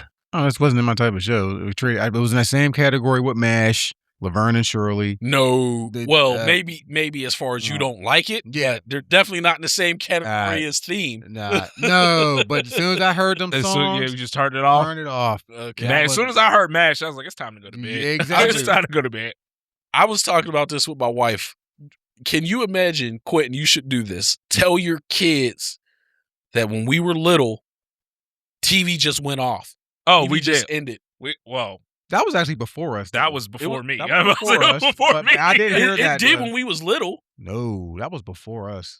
No, I distinctly remember the music, the flag coming on, the music playing, TV went off. It was after MASH. I ain't that old. Malik, older people said that. I've heard that, but I'm not our generation. I've heard people say it, but I ain't that old. Unless you were born in 74 and you're just in line to us. No, because I heard older people say that, but I've never heard our generation say that. Because I know that was before our time. Mid 80s, but I distinctly remember it, especially if you didn't have cable. Well, cable didn't come to like the mid 80s, from what I was told. But I'm saying if you didn't have cable, like when I grew up, a lot of times we didn't have cable. Same. We just watched regular broadcast TV. But I distinctly remember it would play I think maybe the national anthem, or maybe it was America the Beautiful. I can't remember which one. But it went off air at between maybe 1 and 4 or 5 a.m. I'm gonna ask Ice Cream Lady when we're done, because I know she'll know. I always think about the Lenny Williams song. Cause I love you, and he'd be like, I watched my TV till the TV went off.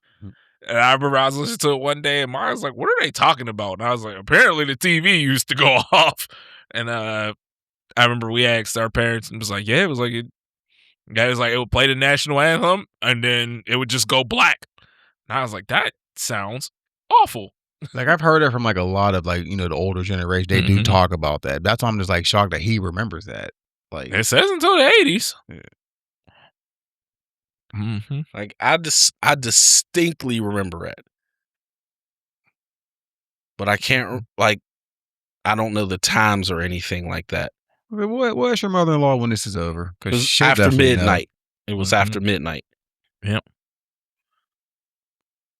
But I distinctly remember it. It might not, like I said, I was born in 84, so it could have been in 1989. I'd have been 5 and remember it.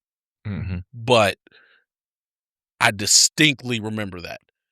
And now that I'm thinking about it, it probably was around that time, because it was before my little sister was born.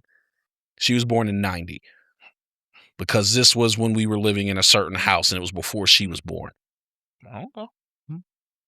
So it was in the 80s. But so Malik is old, folks. You're the same age as me, Tim. But I don't remember that.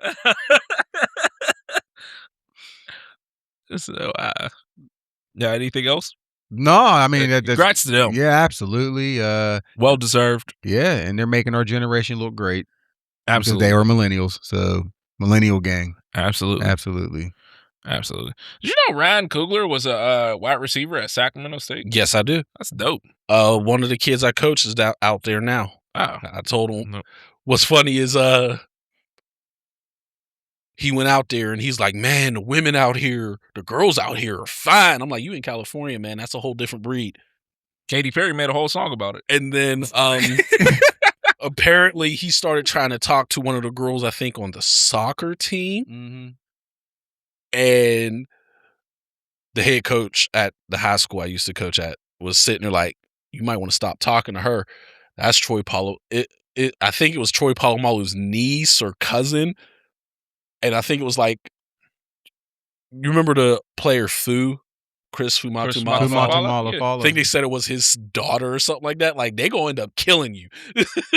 Hey, Fu is a bit. I was about to say, ain't nobody afraid of Troy. He's so nice. Fu? No, I don't want no smoke with him. That was a big mother. They no smoke with Fu. They got a big gene. Yeah, they have big genes. That's just I'm like, so there's like a lot of cousins and brothers. Oh yeah, that'll. Then all of a sudden you fighting Roman Reigns. Yeah. Well, yeah, I think actually, they probably all related because I know like Rikishi's is from like San Francisco, I believe. He was from over that way. So yeah, so hey, that's all I got on that though. All right, man. Afroman wins his lawsuit. Y'all gotta fill me in on this. Okay, Officer Pound Cake. Lemon Pound Cake. Okay, so for those that don't know, back in I think it was either 21 or 22. I think it was 22. Police in Ohio raided Afroman's house for some reason. Why, I don't know. So they kicked in the door, they're searching the house for, I think they said it was like evidence of like trafficking or something like that. Yeah, somebody said that it was something along those lines. Something along those lines. Kidnapping or something. Yeah. So they raided his house, and Afroman has, security cameras in and around his house, like a lot of people with a bit of money do. So he then took footage from his security cameras and used it to make music videos. Mm-hmm. One of the videos showed while they were raiding, there was a police officer who was going through the kitchen, and there was a lemon pound cake on his counter, and the cop literally stopped and was looking at the pound cake. Mama's lemon pound cake. like you literally see him walking, and he like double takes, like, ooh. So he made a song called Lemon Pound Cake. Okay. And he's talking about how he's fat and he wants a slice of pound cake. The officer said he had hundreds of pound cakes sent to his job by people because of this. Okay. So that's one song he made. He made another song called Will You Help Me Fix My Door? Where it shows them kicking in his door, basically pushing his automatic gate, like pushing it in forcefully, which therefore breaks it. Mm-hmm. It's like, hey, are you going to help me are you going to fix my stuff? Right. So he made a song about that. Then he made a song called Lick 'em Low Lisa. Low Lisa. So he makes a song about some officer, he calls her Lisa. I don't know if that's her real name or not. Mm-hmm. And he insinuates that she goes around licking a lot of women low. Alrighty. So, but the officers tried to sue him for defamation. So all of this came out in court. Right. And it has been blowing up because, first of all, him and his lawyer are just complete trolls. 100%. His lawyer is a complete troll. He made a song about sleeping with the one officer's wife. And the lawyer was like, so is your wife cheating on you? And I'm like, bro, what is going on? Oh, wow. I was like, what is going on? But, so literally, like, and this cop is sitting there and he's like, you want to go there? And then he's like, well, is she? He was like, I've been with that woman since middle school. I would hope not. It was like they're making them answer the questions, and they're playing the videos in court in front of the officers. And I'm like, they're just trolling these people. Like, they're making them sit there and watch them. He had the one girl crying, Lickum Low Lisa. He had her crying, like, in the courtroom. Literally crying. Saying, my kids are being made fun of. Dude, can we find any clips of it? Because these videos are hilarious. It's blown up. Like, I did not know this even existed until I heard about the lawsuit. Yeah. As soon as I heard about the lawsuit, I'm like, I gotta go check it out. None of us did. Well, not none of us. But obviously, people knew, but like majority of us did not know until this whole thing. So it's been blowing up like crazy. 5.5 million views. So this man's making money. Yeah. And but it's the officer's fault. Yeah, I mean. Yeah. The Adams County Sheriff kicked down my door. And I heard the glass break. Like, it's a basic Afroman song. Yeah. Mm-hmm.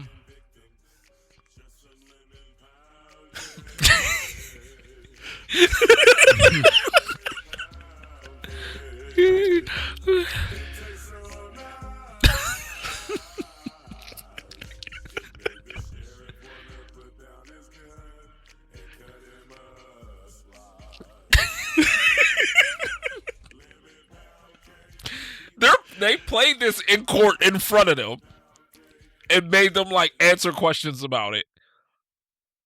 Like, I'm like, the whole court case was just them trolling these officers. Wow. Yes. They are like trolling big time. This is why I couldn't be a juror.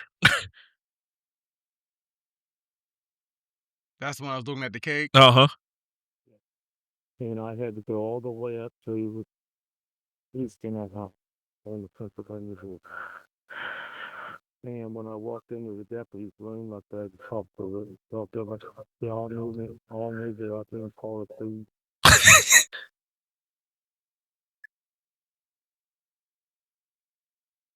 Also, they took $4,000 from his house, and I think they returned it, but like stole $400 or something like that. Yeah, like crazy. So these officers sued, and I don't know for how much money. And Afroman just articulated very perfectly, like, if they're allowed to kick in my door, I'm allowed to go outside in my backyard, take the footage from inside my house, and make something good out of something bad. Yep.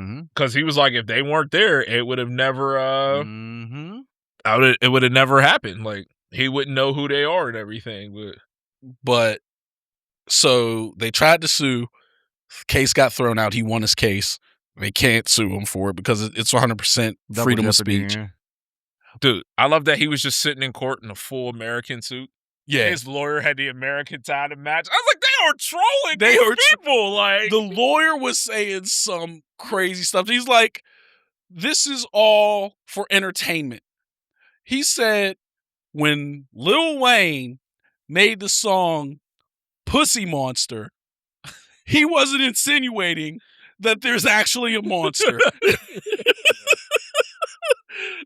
So when Afroman says whatever he's saying in his songs, he's not being literal. This is literally how she was crying in court when he was doing Lick 'em Low Lisa. Like, they literally were just trolling. Like, he literally asked that man, like, is your wife cheating on you?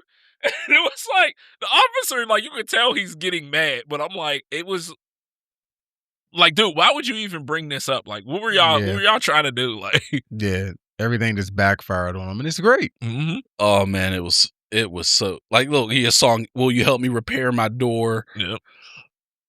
Like I said, lemon pound cake was hilarious. Why are you disconnecting my video camera? Yeah, disconnected his cameras. Yep. Like, oh my goodness. This was just great, and it was just absolute greatness.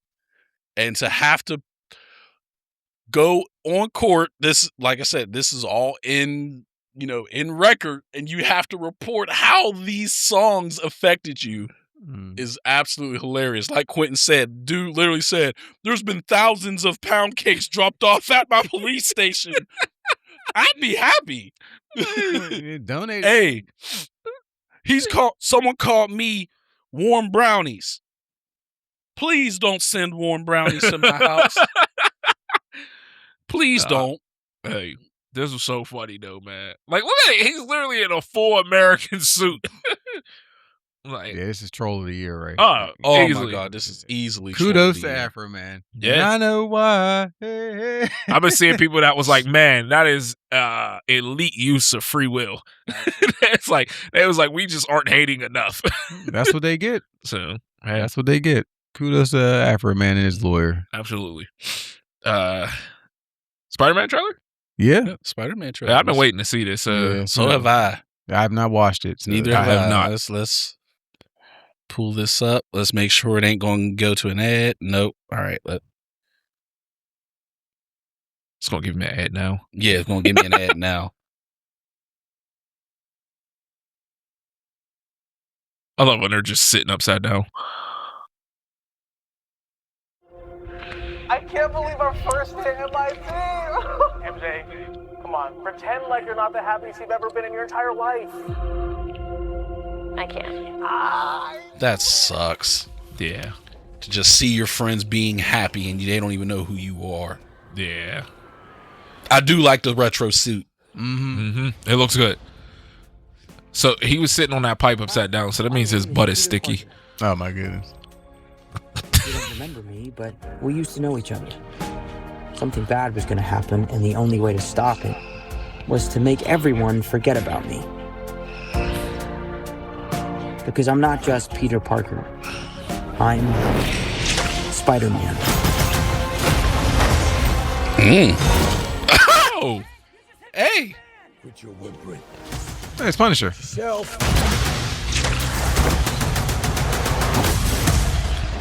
Mother. Go home! Go home. And sometimes Spider-Man has to do the hard thing, even if it breaks Peter Parker's heart.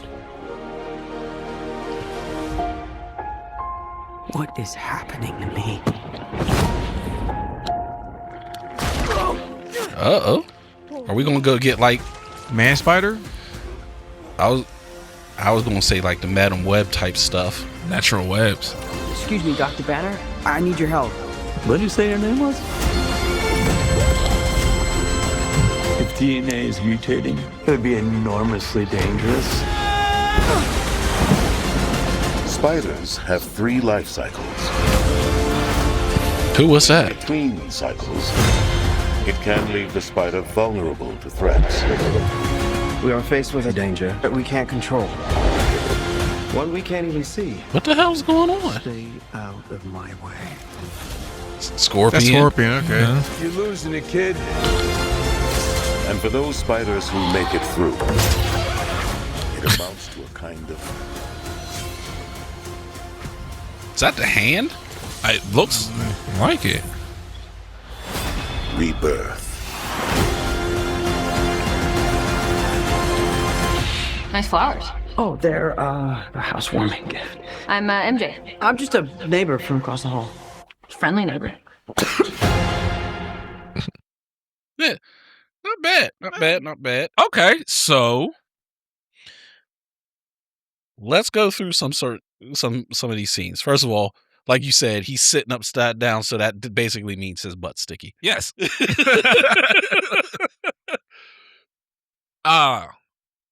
Okay, so Out of it, okay. This is going to sound somewhat callous, but from what I heard, this movie takes place 4 years after the last one. Okay. Which came out about 4 or 5 years ago, Yeah. so that makes sense. But At some point, you gotta let go.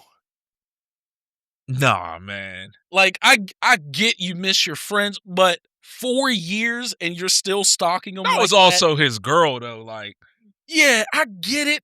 Like I said, I know it sounds kind of callous, but 4 years, when you've been, at some point, you either need to connect or let go. But think about how long Ned was his friend. That's what I'm saying. Like, you got 4 years. At some point, you need to either connect or let go. But how do you start that? Like, hey, I know everything about you, but I have to pretend that I don't. Okay, You know? I understand navigating that complexity being difficult. That's where you take a year or two to figure it out. Mm-hmm. But 4, that's what I'm saying. We also got to remember, these are also 18-year-olds. Yeah. So, like, 20, like, we're looking at it through the lens of adults. Yeah, we could have, at 18, 19, I don't know if we would have known how to navigate those waters either. Yeah, you got a point. But yeah, I mean, it so here's my thing. I don't remember the name, but there was a run that I remember, a comic. Remember where he basically lost himself as Peter Parker. Okay. Like, and Spider-Man kind of like, it was like for Spider-Man to be Spider-Man, he needed Peter Parker. Yeah. But it was like he lost himself, so like his morals kind of went out the window. Okay. And I wonder if that is where they're going with this. Again, it's been years since I read it. I have the comic book at home. I just have to. But it was literally like they was explaining like Spider-Man needs Peter Parker to keep Spider-Man or something along those lines. Okay. So, you know, the whole they do it with Bruce Wayne. Like, if you get rid of Bruce, right, Batman's not going to be Batman. He's going to be much worse. Right. And I was wondering if that's where they're going with this also. Since he's lost, you know, his mutation and all of that. Yeah. Since he's lost Peter Parker, his body's basically just going to make him completely Spider-Man. Yeah. I could see that happening. I thought, like, you know, like the whole, like, the man spider's coming. Yeah, that's what I'm thinking. Yeah. You know, like there's a man spider coming now, because you know I'm just thinking about from the cartoon way how this was. You know, he started losing his powers and then turns into that damn spider thing. Mm-hmm. Yeah, like I remember, I love seeing we got the Punisher here. That's dope. Mm-hmm. Shane.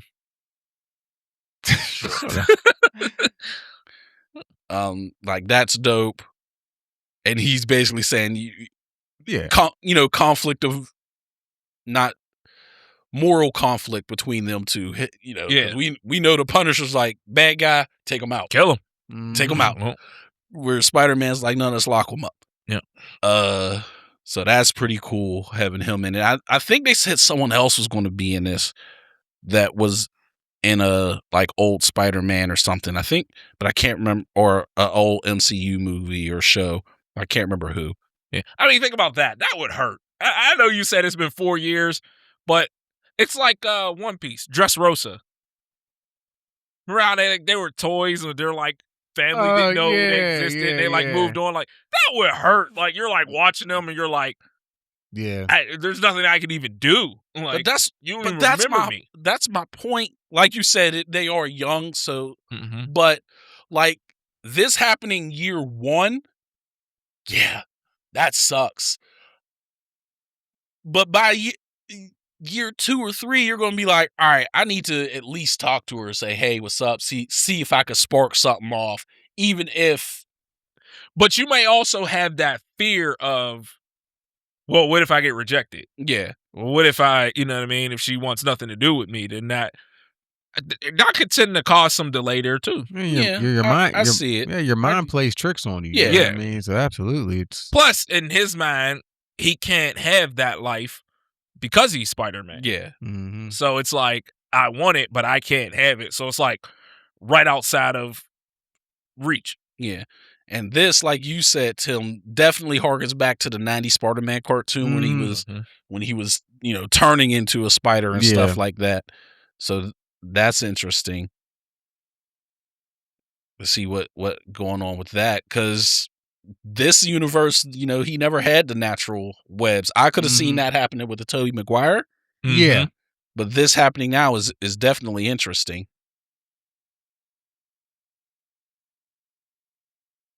So what is this? Enhanced human detected, enhanced perception, heightened senses. Superior strength. Well, yeah. Well, yeah, we know that. But yeah. Bruce Banner's in there. That's cool. Yep. Yeah, it's showing that his senses is like going crazy. Is this coming this year? Yeah. July.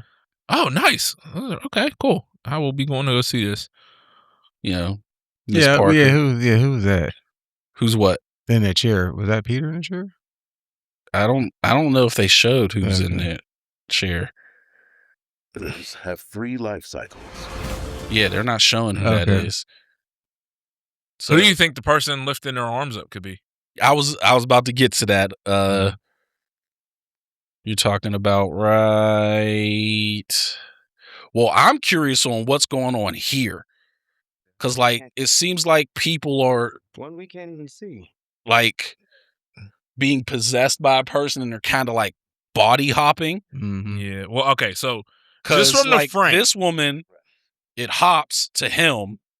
We are faced with a danger. He switches over, and now it hops up to, to that person. So...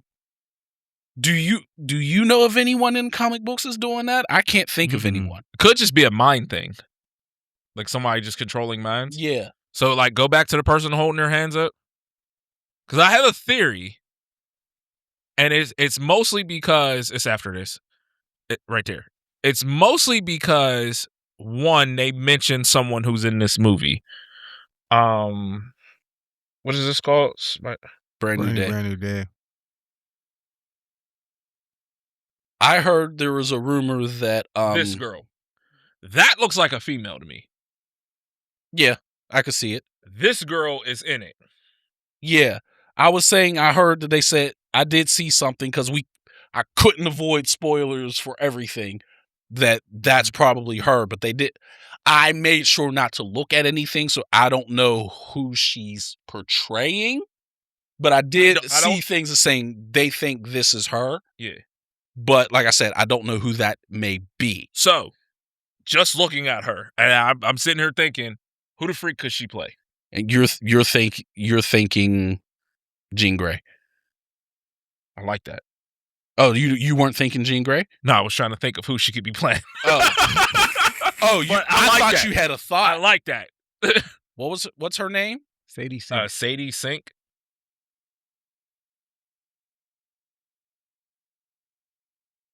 City Sunk. So I mean, she could be a Jean, she could be a MJ, but we already had just this going off of red hair. Yeah, but we already had this universe as MJ. Yeah, but why can't they have a Mary Jane? That's true. Because her name was Michelle Jones. Mm-hmm. That's true. Why can't she be a Mary Jane? I'm just trying to think based off of, for all we know, this person looks like it might be more tech based because I'm just seeing a whole bunch of technology around there. Could be. And that might not be the same person that's doing the body hopping. Right. Because we already seen Scorpion. Yeah. Mm-hmm. So we know there's more than one villain here. Mm-hmm. This could be the Chameleon. Who's a chameleon? The one that could changing other people's bodies and stuff like that. I don't remember that character. Really? Well, what I'm thinking, like you said, they have been introducing the X-Men. Yeah. So maybe it could be Jean Grey, and she's, because of something that he did, lost her way. That's something I just threw that out there because I thought you were insinuating she was Jean Grey. No, I didn't know. I was trying to think. That's not a thought I had. But isn't Tombstone supposed to be in this? I do believe there. Yes. because the guy from Black Lightning's supposed to be Tombstone. Oh yeah, Marvin yeah, Jones yeah. the third, is that his name? Yeah, is that his name? I think so, but he was what's his name in Black Lightning? Tobias. Yeah. So yeah, he's supposed to be in this. There goes Scorpion again. He just wants his life back. I'm sure he'll say that in the movie. Who? Scorpion. Well, because he was in the last one. Not the last one. He was in Homecoming. He was? He was the one that met with Michael Keaton on the boat. Oh, okay, yeah. And when the end credit scene, he was like, because he had a scorpion tattoo on his neck. And he was like, yeah, I heard you know who Spider-Man is. And Michael Keaton was like, if I knew him, he'd already be dead. Yeah. But yeah, so he was already in it. And for those who don't know, that's the guy from Far Cry 3. I think it's 3. Okay. The real charismatic villain. I think his name was Voss. I didn't play any Far Cry's, but I know what you're talking about. But so I'm curious on what's going on there. Yeah, who was that he was carrying? Was that MJ he was carrying, or I don't know, but I do know that's a scene. That's from a comic book. Yeah, that's just Morbius? a guy. Oh, like Morbius. That's just a guy, but that's an iconic picture from one of the comic books. Okay, I do know that. That's like one of the more iconic covers off of a comic book. Now, one thing I did hear. Hold on, was that Mr. Boomerang? No, Boomerang is DC. You talking about Captain Boomerang is DC, but who was that? Those are boomerangs. Those are. They are. So are we getting like the Sinister Six? I don't know. Well, let's see. You got Scorpion. Possibly this person here. We didn't see Doc Ock, obviously, or I'm pretty sure there's multiple incarnations of the Sinister Six. That's true, but this looks like the Hand to me. Ninja's wearing red. I agree with the Hand. Mm-hmm. So are we going to see Daredevil?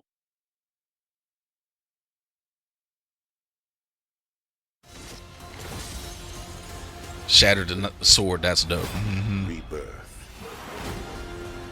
But there is one thing that was shown that once again I couldn't avoid all of the. Look at this. What's up? She could be playing this character.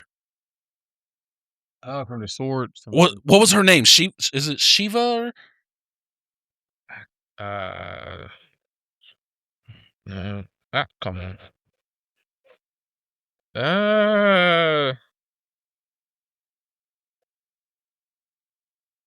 Freak, I can't even freaking find her. I don't know.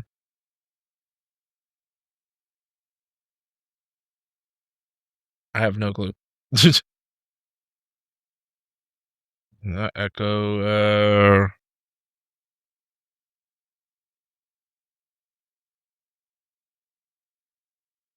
No clue who that is. Okay.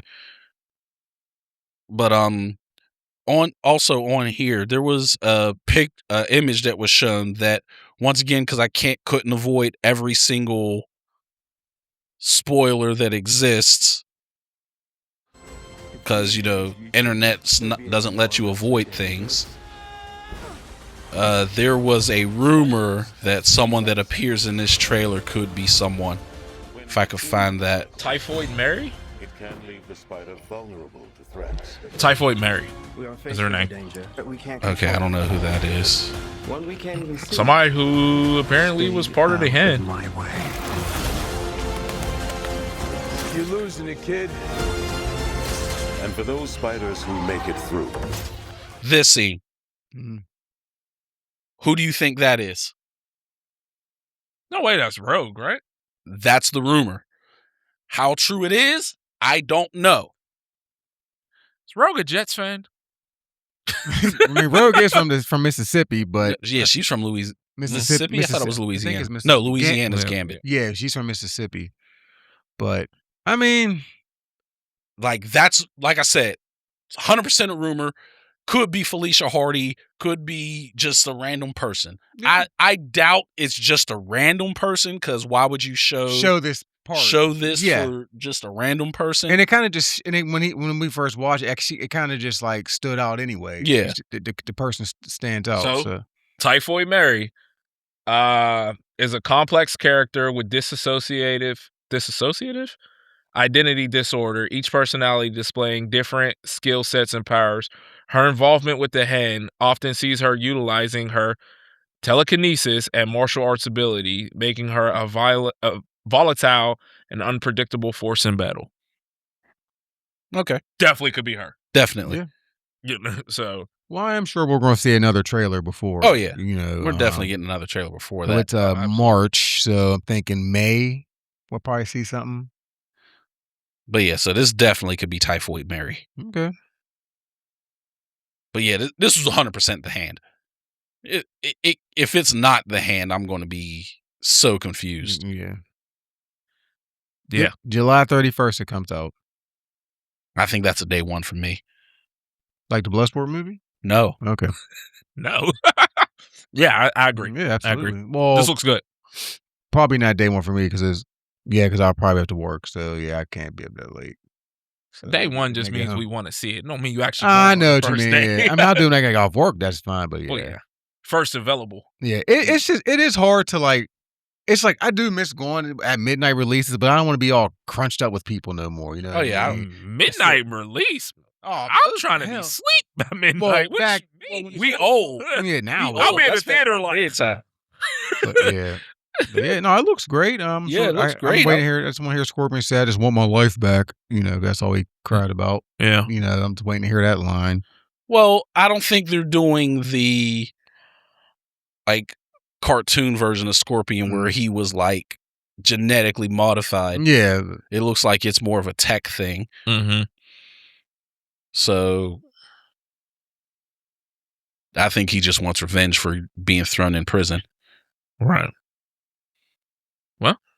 Well, you got. Yep. All right. No recommendations? Sure. I'll go first. All right. I have another anime. This anime is called Jack of All Trades, Party of None. This is an anime that just came out this winter season. Typical anime where overpowered character is thought to be weak and kicked out of a top party. And it turns out he was the most powerful one, and now the party sucks without him. But the way they do it on this one made it so interesting. And it was such a good story of like, there were different types of adventurers. And he was basically an enhancer. So he was supposed to like help enhance them. Yeah. And they thought he was weak and he was terrible because he only could do like small spells. But it turns out he was making them like 50 times stronger. Okay. So they weren't actually as strong as they thought they were. But yeah, this is a dope anime. Worth checking out. It was one of the best ones of this season. All right. Sweet. What you got? I'll go. The 1995 movie Higher Learning. Great movie. It is. It is a great movie. Great movie. What? Malik, someone tell us you've never seen it. You never seen I've it. never seen it. No. But I think I've seen parts. I'm pretty sure I've seen parts of it, but I've never seen the whole movie. That's worth checking out. Yeah, it is. Yeah, I agree. I'm also going to go with the movie. Old 90s movie, The Long Kiss Goodnight, starring Gina Davis and Samuel L. Jackson. Yes. Never I seen remember that it. movie. I It's don't a remember great much movie. about it. It is also a Christmas movie. That's one of those other Christmas movies. Yeah. Great movie.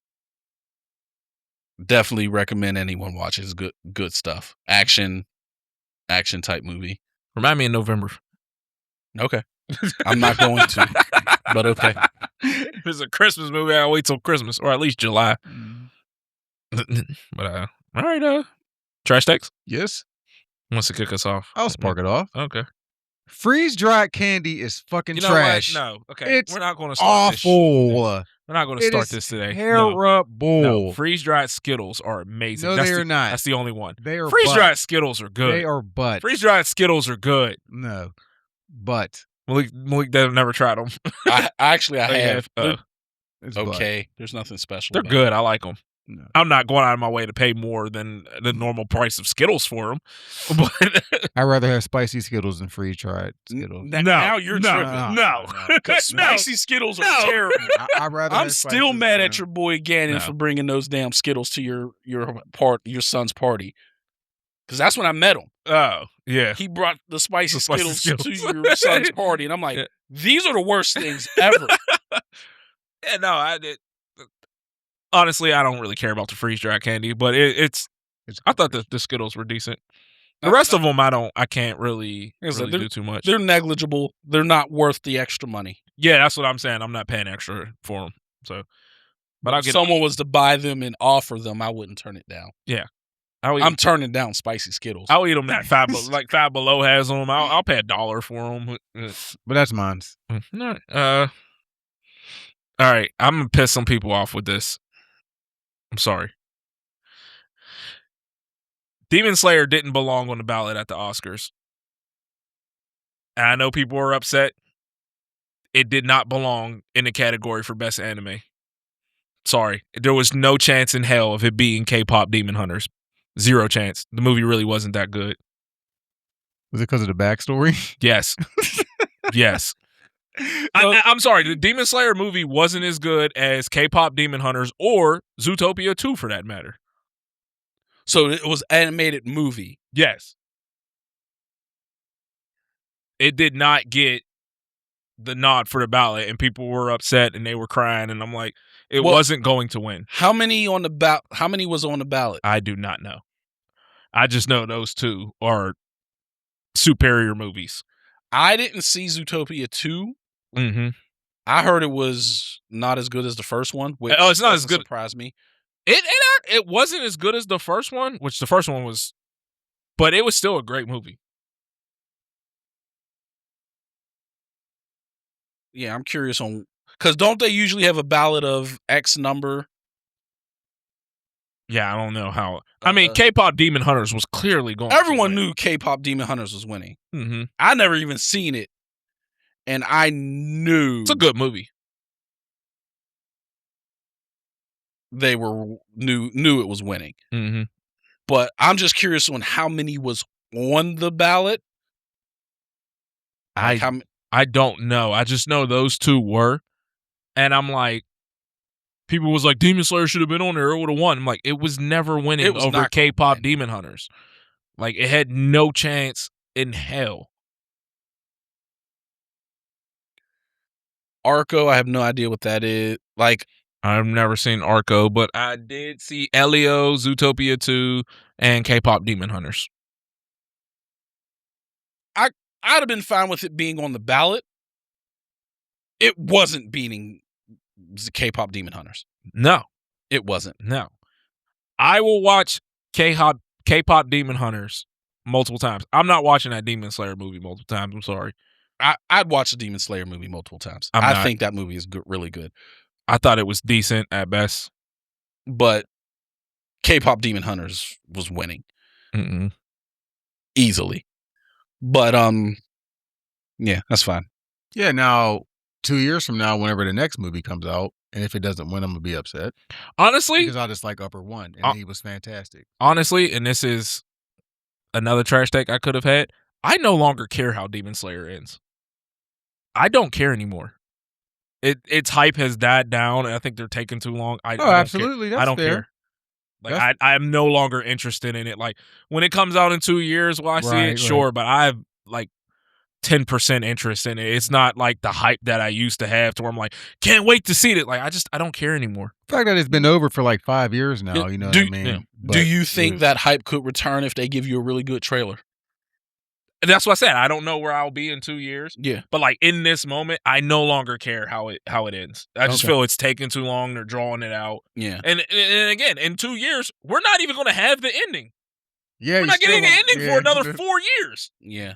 That's I don't care. That sucks. Yeah. Yeah. That's why I told y'all to read it a while back at this point. Yeah. If you want to, you know what I mean? But yeah. Yeah. Like, you know what it is. All right, mine. Stop talking bad on people who's trying to improve themselves.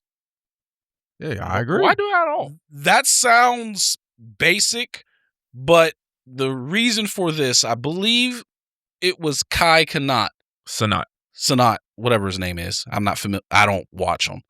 Was like on stream trying to improve his reading ability. He was showing that he's not a very good reader. And he's on stream trying to improve his ability to read. And people started making fun of him for that. He's trying to improve himself. So I agree 100% with what you're saying. I'm not disagreeing with you, but it's the internet. And we know if people aren't hating, you're doing something wrong. Well, yeah, but people are miserable. That's but you see it like that was just one example. You see it all the time. Someone will be filming someone who's overweight in the gym. Like, why is this person here? Why the fuck do you think they're there? Yeah, that gets on my nerves. Yeah, no, that's what I'm saying. I agree 100% with what you're saying. But yeah, like that. People are miserable. Yeah. Right. And so since people are so miserable with their own lives, they want to have other miserable people around them. Mm-hmm. Misery loves like company. That's just a fact. I'm not excusing it or anything. It's obviously terrible. But yeah, I agree 100% with what you're saying. Yeah, like there's literally people would be like, "Oh, you shouldn't be in the gym if you're overweight." That's the whole point of the gym. Yeah. That's literally its point. To get in shape. Yeah. Mm-hmm.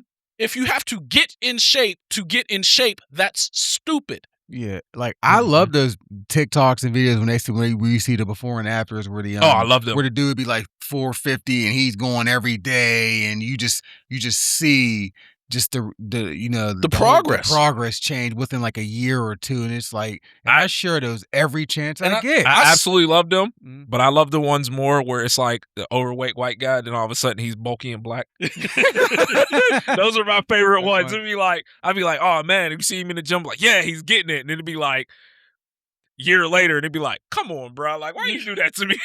Right. And the ones that I really loved, this is one of my favorite videos on the internet. There was a woman who was a little bit overweight, and she said she was, she'd been going to the gym regularly for I don't know how long, and she's going to leave, and some bulky guy comes to walk up to talk to her, and she was like, my instant thought was like, here we go, he's going to talk bad to me. And he said, hey, I've seen you in here working, I love it, keep going.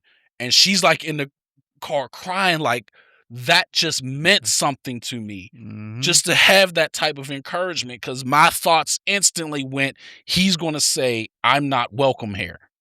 And he's like, no, I love to see you in here, keep going, I love it. And that type of stuff is encouraging to a lot of people, because I've had people, because y'all know I've been trying to get y'all into like the MMA gym and stuff for years when I was training. Mm-hmm. And I've tried a lot of people, and a lot of people would be like, oh, I got to get in shape first. You don't have to get in shape to get in shape. Mm-hmm. Come, you'll get in shape. The one thing I'll say about this, though, is the real gym culture is so welcoming. Yes. It's the outliers and the losers. Like, even so, like the other day, we're bench pressing, and I bench press a lot. Yeah. So I'm lifting, and the dude behind me, he's lifting a little bit less, and so he walks over to me, and I guess one of the plates was sliding off. Mm-hmm. I had 315 on the board, yeah, and one of the plates. So he went to move, and I thought he was trying to spot me. I'm like, hey, I got it, man. There's no problem. And he's like, no, one of your plates is sliding off. So he pushes it in. Cool. So I finished my set. I throw it up, and so then he asked me to help him. He had like 265 or something like that. Yeah. So, and he's doing it, and he's struggling. He gets it like 3 times. I help him, I rack it, and I'm like, good shit, bro. Yeah. Like, good shit. And he's like, well, it's not as much. And I'm like, doesn't matter. Good shit. Progress man. is progress. I was like, that is a lot of fucking weight. Yes. And I was like, I don't care what I do. I don't care what anyone else does. That's a lot of fucking weight. Yes. Like, I was like, no, good shit. He was like, oh man, I'm getting old. I was like, no. I was like, that's normally what it is. You know what I mean? I have dudes come over to me all the time. Will you spot me? Yeah, I got you. No problem, man. Yeah. You know what I mean? And push it. It's all you. It's all you. Yeah. Good shit. Like that's normally how gym culture is. Absolutely. You know what I mean? And, it's usually these fake influencers that absolutely trying to degrade people. Like these people aren't welcome at the gym because you're there. Like, who the fuck are you? Yeah, not real shit. No, even the people that get mad when you like walk in front of their camera, like, buddy, you're in a public gym. Yeah, go do this at home. Get a home gym if you want to. You know what I mean? If you want to be that person, but I've seen people walk in front of the camera and the person's like, oh no, man, it's cool. Just, you know what I mean? It's a public space. Yeah. I'm like, yeah, that's how it's supposed to be. Like, I'm torn on that. Like, if like the distance is like from where we're at to where our camera is, and someone walks in front of it, that's a lot of fucking space you're taking up. That's what I'm saying. Like, but if it's like right here, you gonna hold that for the rest of the show? Because I just ripped that off.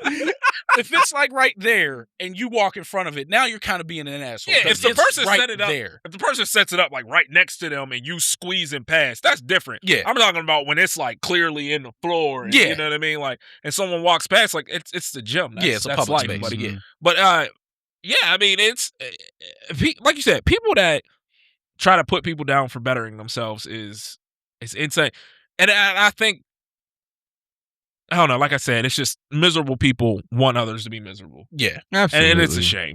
You're right. So, no, 1,000%. I remember someone came up to me a couple years ago and said, "I see you and they're putting into work, man. Just keep going." You know what I mean? And it's like you say, like he was saying with the lady, like it's something like that will go a long way to people. Because I do think the gym community is more welcoming now than it used to be, in my opinion. But they know, like if they see you in there, you know, during the weeks and you putting in the work, most of them will come up and say something to you eventually. Hey, I see you putting in the work. One guy says all the time, he's like, man, you dropped all that weight. You dropped all this weight, man. Just keep it up. And I said, look, man, I'm just trying to get to your age. That's what I tell him. You know what I mean? He's like a 60-year-old man, but he's in there every time I'm in there. You know what I mean? Like, it's just. Dude, I speak to the one dude every single day. I have no clue what his name is. Yeah. Jazz like, what's his name? I don't know. I was like, but we see each other in there every day. Yeah. I was like, so. I was like, it started off, he asked me to spot him one time. After that, it was, hey, what's up, man? How's it going? Yeah. And it's gone like that for the last 3 months. Just, hey, how's it going? Yeah. And I even love the ones like if you're not doing a workout right, somebody will come over and help you. Like, no, do it this way. You know what I mean? And that's what it's about. You know what I mean? Instead of you pulling your phone up and recording, watching how they're doing it wrong and stuff. Now, don't get me wrong. There are some gym workout videos people be doing. I don't know what the fuck they be doing. They do be kind of funny. I ain't gonna lie. But the ones that really be like about to hurt themselves, they're like, yo, you're doing this wrong. Bro. Yeah, I do it like that. That's one thing I've come to learn as I got older is just because the exercise looks weird, right? There may be a reason behind it, right? Like there was a TikTok or something that I saw where like it's someone doing a weird lift, and you're like, that's weird. Why are you doing that? But then it shows they're working because they help one of their family members get in and out of a wheelchair. Right. So they're doing this specific lift to make themselves stronger to do this particular task. Or there was one where it was like, oh, there's someone on a treadmill holding onto a dumbbell while they're running. And you're like, that looks stupid with a dumbbell on the bottom of the treadmill and they're running. But then you show, oh, that's someone that's on an Olympic bobsled team and they got to do that to push the fucking bobsled. So yeah, it may look stupid to you, but most people are doing things for a particular reason. Right. Just because it's not a general exercise doesn't mean it might not be for something that they need to do. Now, there's some things you can tell, all right, they don't know what the fuck they're doing. Yeah. I like the video of the dude on the cable crossover. That's he's just jumping up. That's literally what came to my mind. And I'm like, okay, yeah, he clearly is just doing it because there's nothing where you're doing that. No. But other than that, if you don't know what their reason for doing something, it doesn't, like, you might not know. Like, there's a lot of people I've seen someone doing where their hands on, like, the cable, and you just see them, like, almost doing, like, a row, but you're like, why is their hand there? That's kind of weird. They're an archer. So that's their bow draw. So they're working that, strengthening that motion. So they need that particular position so their body's aligned just like they would when they're drawing their bow. I do that sometimes. You grab the little ball of it and I'll have it down and you curl it up. Yeah. So. But yeah, you know, just go in there, do your workout, get out of there. You know what I mean? But like you said, don't be trying to insult someone because they're trying to better themselves. Yeah. Right. You know, no, I'm with you. Don't be a dick. Yep. I agree. That's good trash talk. But that's it. We'll get going since Malik, you know, he has to fix his thing. But before we go, this is kind of a new thing now we've been doing. We gotta say another condolences to rest in peace to legend Chuck Norris. Yeah, R.I.P. You know, R.I.P. You know, yeah, you know, legend. He got bored with life, so he went to go kick the devil's ass. Yeah, and I'm sure at one point we all watched an episode of Walker, Texas Ranger at some point in the 90s. Sidekicks. Mm-hmm. You know, his fight with Bruce Lee. Yeah, I was in the Coliseum. Yeah. A legend among legends. Absolutely. Yeah. But rest in peace. And other than that, like, share, and subscribe, and peace. Have a good one. Peace. Deuces.